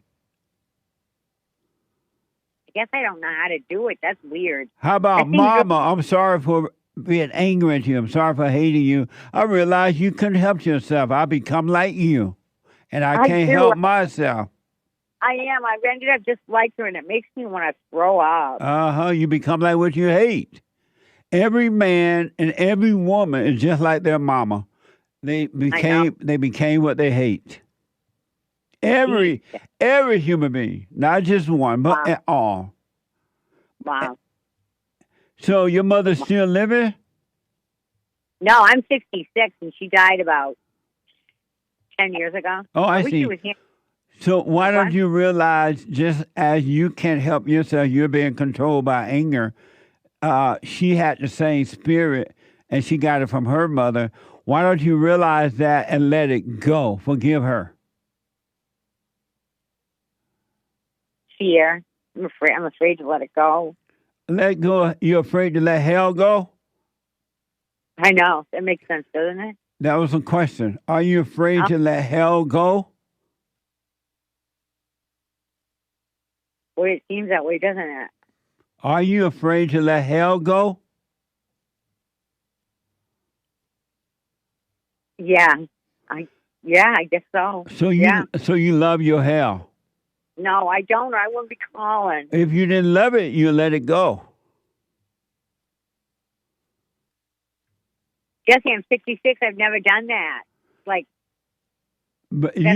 But age has nothing to do with it.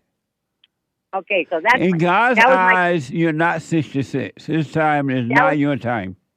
That was my question. That's why I called. That's what I meant. Was I'm 66. Can I change? Can I? Yes, you're fortunate. You're fortunate that you're still alive. You could change right now if you wanted to. You can change right now. But you got to admit, okay, you live in California, right? And I live in Maine. You're pretty warm right now. It's pretty cold here. What does that have to do with your hell?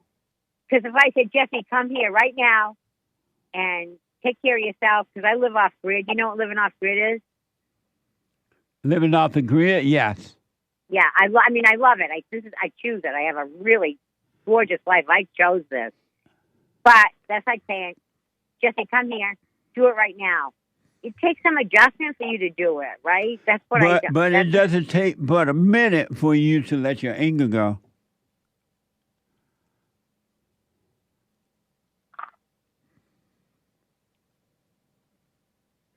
Jesus, Jesse, I don't know. If a freight train's going 300 miles an hour and you go, stop. How do you get a freight train to stop 300 miles an hour? You're not a freight train.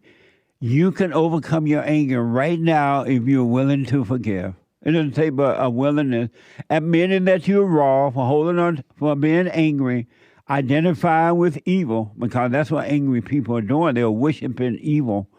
And if you can admit that you're evil, you can be made free right now. I have been. The last couple of weeks watching you, I say to this guy I'm seeing, and I say, I'm evil. Women are evil. Women are evil. So here's what I recommend. You want to let it go? Okay. Stop identifying with it. Forgive your mother, though she's dead. Realize that she had the same spirit that you have. It came from her. And that spirit has been controlling you all of your life, deceiving you, making you think you had boundaries and all that. Your mother was deceived in the same way. Forgive her so that God can forgive you and set you free. You can have an amazing life. As a matter of fact, if you let that anger go, you become younger instead of older. I absolutely agree with that, because when I go to church, I go to the small town church where there's couples that have been married forever because it's a small town, and they're really nice Christian women. And I go in there and they're like 10 times older than me, and they look like angels. They're so beautiful because they don't have anger. You know what I mean? They don't age. Have you forgiven your father? Oh, yeah, of course, because girls love their daddies. The daddies didn't do anything wrong. So, yeah, it was like, it's really mean. It's like he was the one that did the most damage, but, oh, no, it was my mother. It wasn't him. So yeah. I don't think of him that much. Yeah, well, the hell come through the woman, for sure. But let me say, because of time, Brenda, if you want to be free, you got to realize that your mother was wrong, but she couldn't help it. The same spirit that's driving you was driving her. And forgive her, and you don't have to set boundaries or anything, because you'll be protected and guided by the Spirit of God, the Spirit of truth. You'll be fine. But if you love your hell, you love your misery, then you just stay with it. Stay with your hell. Stay with your anger. No, I won't do that. I won't do that. Well, then, forgive. So are you doing the silent prayer? A little, but not as like I should do it every night, every morning, every night. So but I'm not. So, Brenda, you're not going to be free until you stop loving your misery. Stop loving the thrill of feeling good and feeling bad. And you'll be free, but you got to forgive. You're not going to be free until that happens. Okay. I think maybe he got through. I think he got through. I think he got through to me. I feel a little different right now. Can I call you back in a couple weeks? Anytime you want, you can call me. And last thing, I want you to know, you've been listening to the devil all of your life. You've been worshiping evil by listening to thoughts and feelings. That's amazing, because it's like it's like I love Jesus. Oh, I love God, but no, I haven't been worshiping God. I've been worshiping the devil. 100%. That amazes me. I've been. It just fucking amazes. Whoops, I swore. That amazes me. Anyone that listens to thoughts are worshiping evil, and they love it. Yeah, I get that. It grosses me out, but I do that. I like. I'm right. Yeah. Wow. So do the silent prayer. Realize that your mother can help herself, and admit that you were angry at her, and God will forgive you when you can admit you're wrong. And everything will change. It has nothing to do with your age at all. Okay. God is not into the age thing. Human beings are, but not God. Correct. Yeah, so that was another identity. That was another. Right, absolutely. Another false identity. Yeah, so Jesse, even though I'm evil, do you still like me? I love you, Brenda. Oh, Jesse. Jesse, you're so sweet. Jesse, I'm really good looking. I'm 66 years old, and I split my own wood, and I'm incredible. Well, incredible. That's what you are to me. Incredible, yeah. Jesse, listen, I'll call you in a couple of weeks, but listen, maybe this summer you can come up and have some lobster on the coast of Maine. Let me know. I will. I live right on the ocean. I got a beautiful place, but I'm miserable. when And I'm evil. When drop And I that wish- anger, forgive, so you can be happy on the ocean. Oh, that sounds so weird. That sounds so different. Wow. Wow, maybe, wow. All right, Jesse, the Great White Hope. It's going to be a rough year, you know. It's going to be a rough year, Jesse. It won't be rough for you if you don't have anger. It'll be nice and easy that's for you. True. That's true. You're right. You're Yeah. right. You're right. Yeah. All right. I got to run, but call me again, all right? I will, Jesse. I love you. Don't forget me. Bye. I will not forget you. Thank you, Brenda. Bye. Bye now. Is it, James, is it true that a lady slept with 1,000 men? Allegedly. Is that possible? In my opinion, no. You're talking about in a 12-hour span? Was she at a Diddy party or something? Probably. She is Diddy. So is it true that she she's slept Diddier with than 12 Diddy. men in 12 hours? That's what they claim. Jill, Nick covered this on his show, and he hasn't seen proof. He needs evidence. To be fair, I didn't dig that hard for that True, you video don't- evidence on this. Yeah, don't dig too much. You don't want to. You might I didn't find want to dig too hard. Don't even use that word. Huh? Nothing. According to X, an OnlyFans creator says she has broken a world record by sleeping with 1,057 men in 12 hours. That's like a work day. Watch this from X. This is what my face looks like after taking 1,000 men less than 12 hours ago. I told you girls taking fluids for moisturizer was good for your skin. The big 1000 was completely done. So it started off, I'll give you a bit of an overview, gangs after gang to start with. It was just like, the room was absolutely full. Then we did groups of 5, like one after the other of 5s. I wanted to give people more time, so then it went down to like one-on-ones, didn't it? So like one person would watch whilst I was with somebody, and then it would literally just be like a rotating circle like that. I don't believe that. Jeez, that was really vulgar. I don't believe it. I don't believe it. I think she's lying. I think she's doing this for video purpose. I may be wrong, but I don't believe it. I just don't believe it. According to X, her parents are now fully supportive after she educated them, paid off their mortgage, and paid for their vacation. Sounds like a beta father to me. I don't believe it, though. You believe it?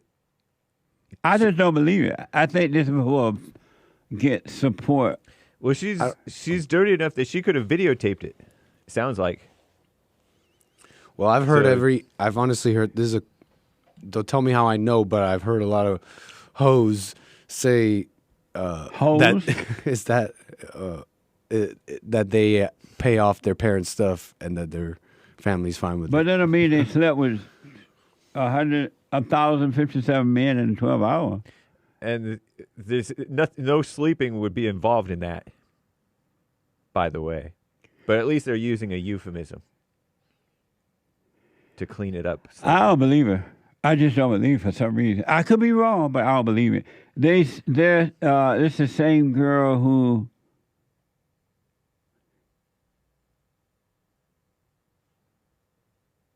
hit on the Christian man from Five Guys. Oh, the burger joint.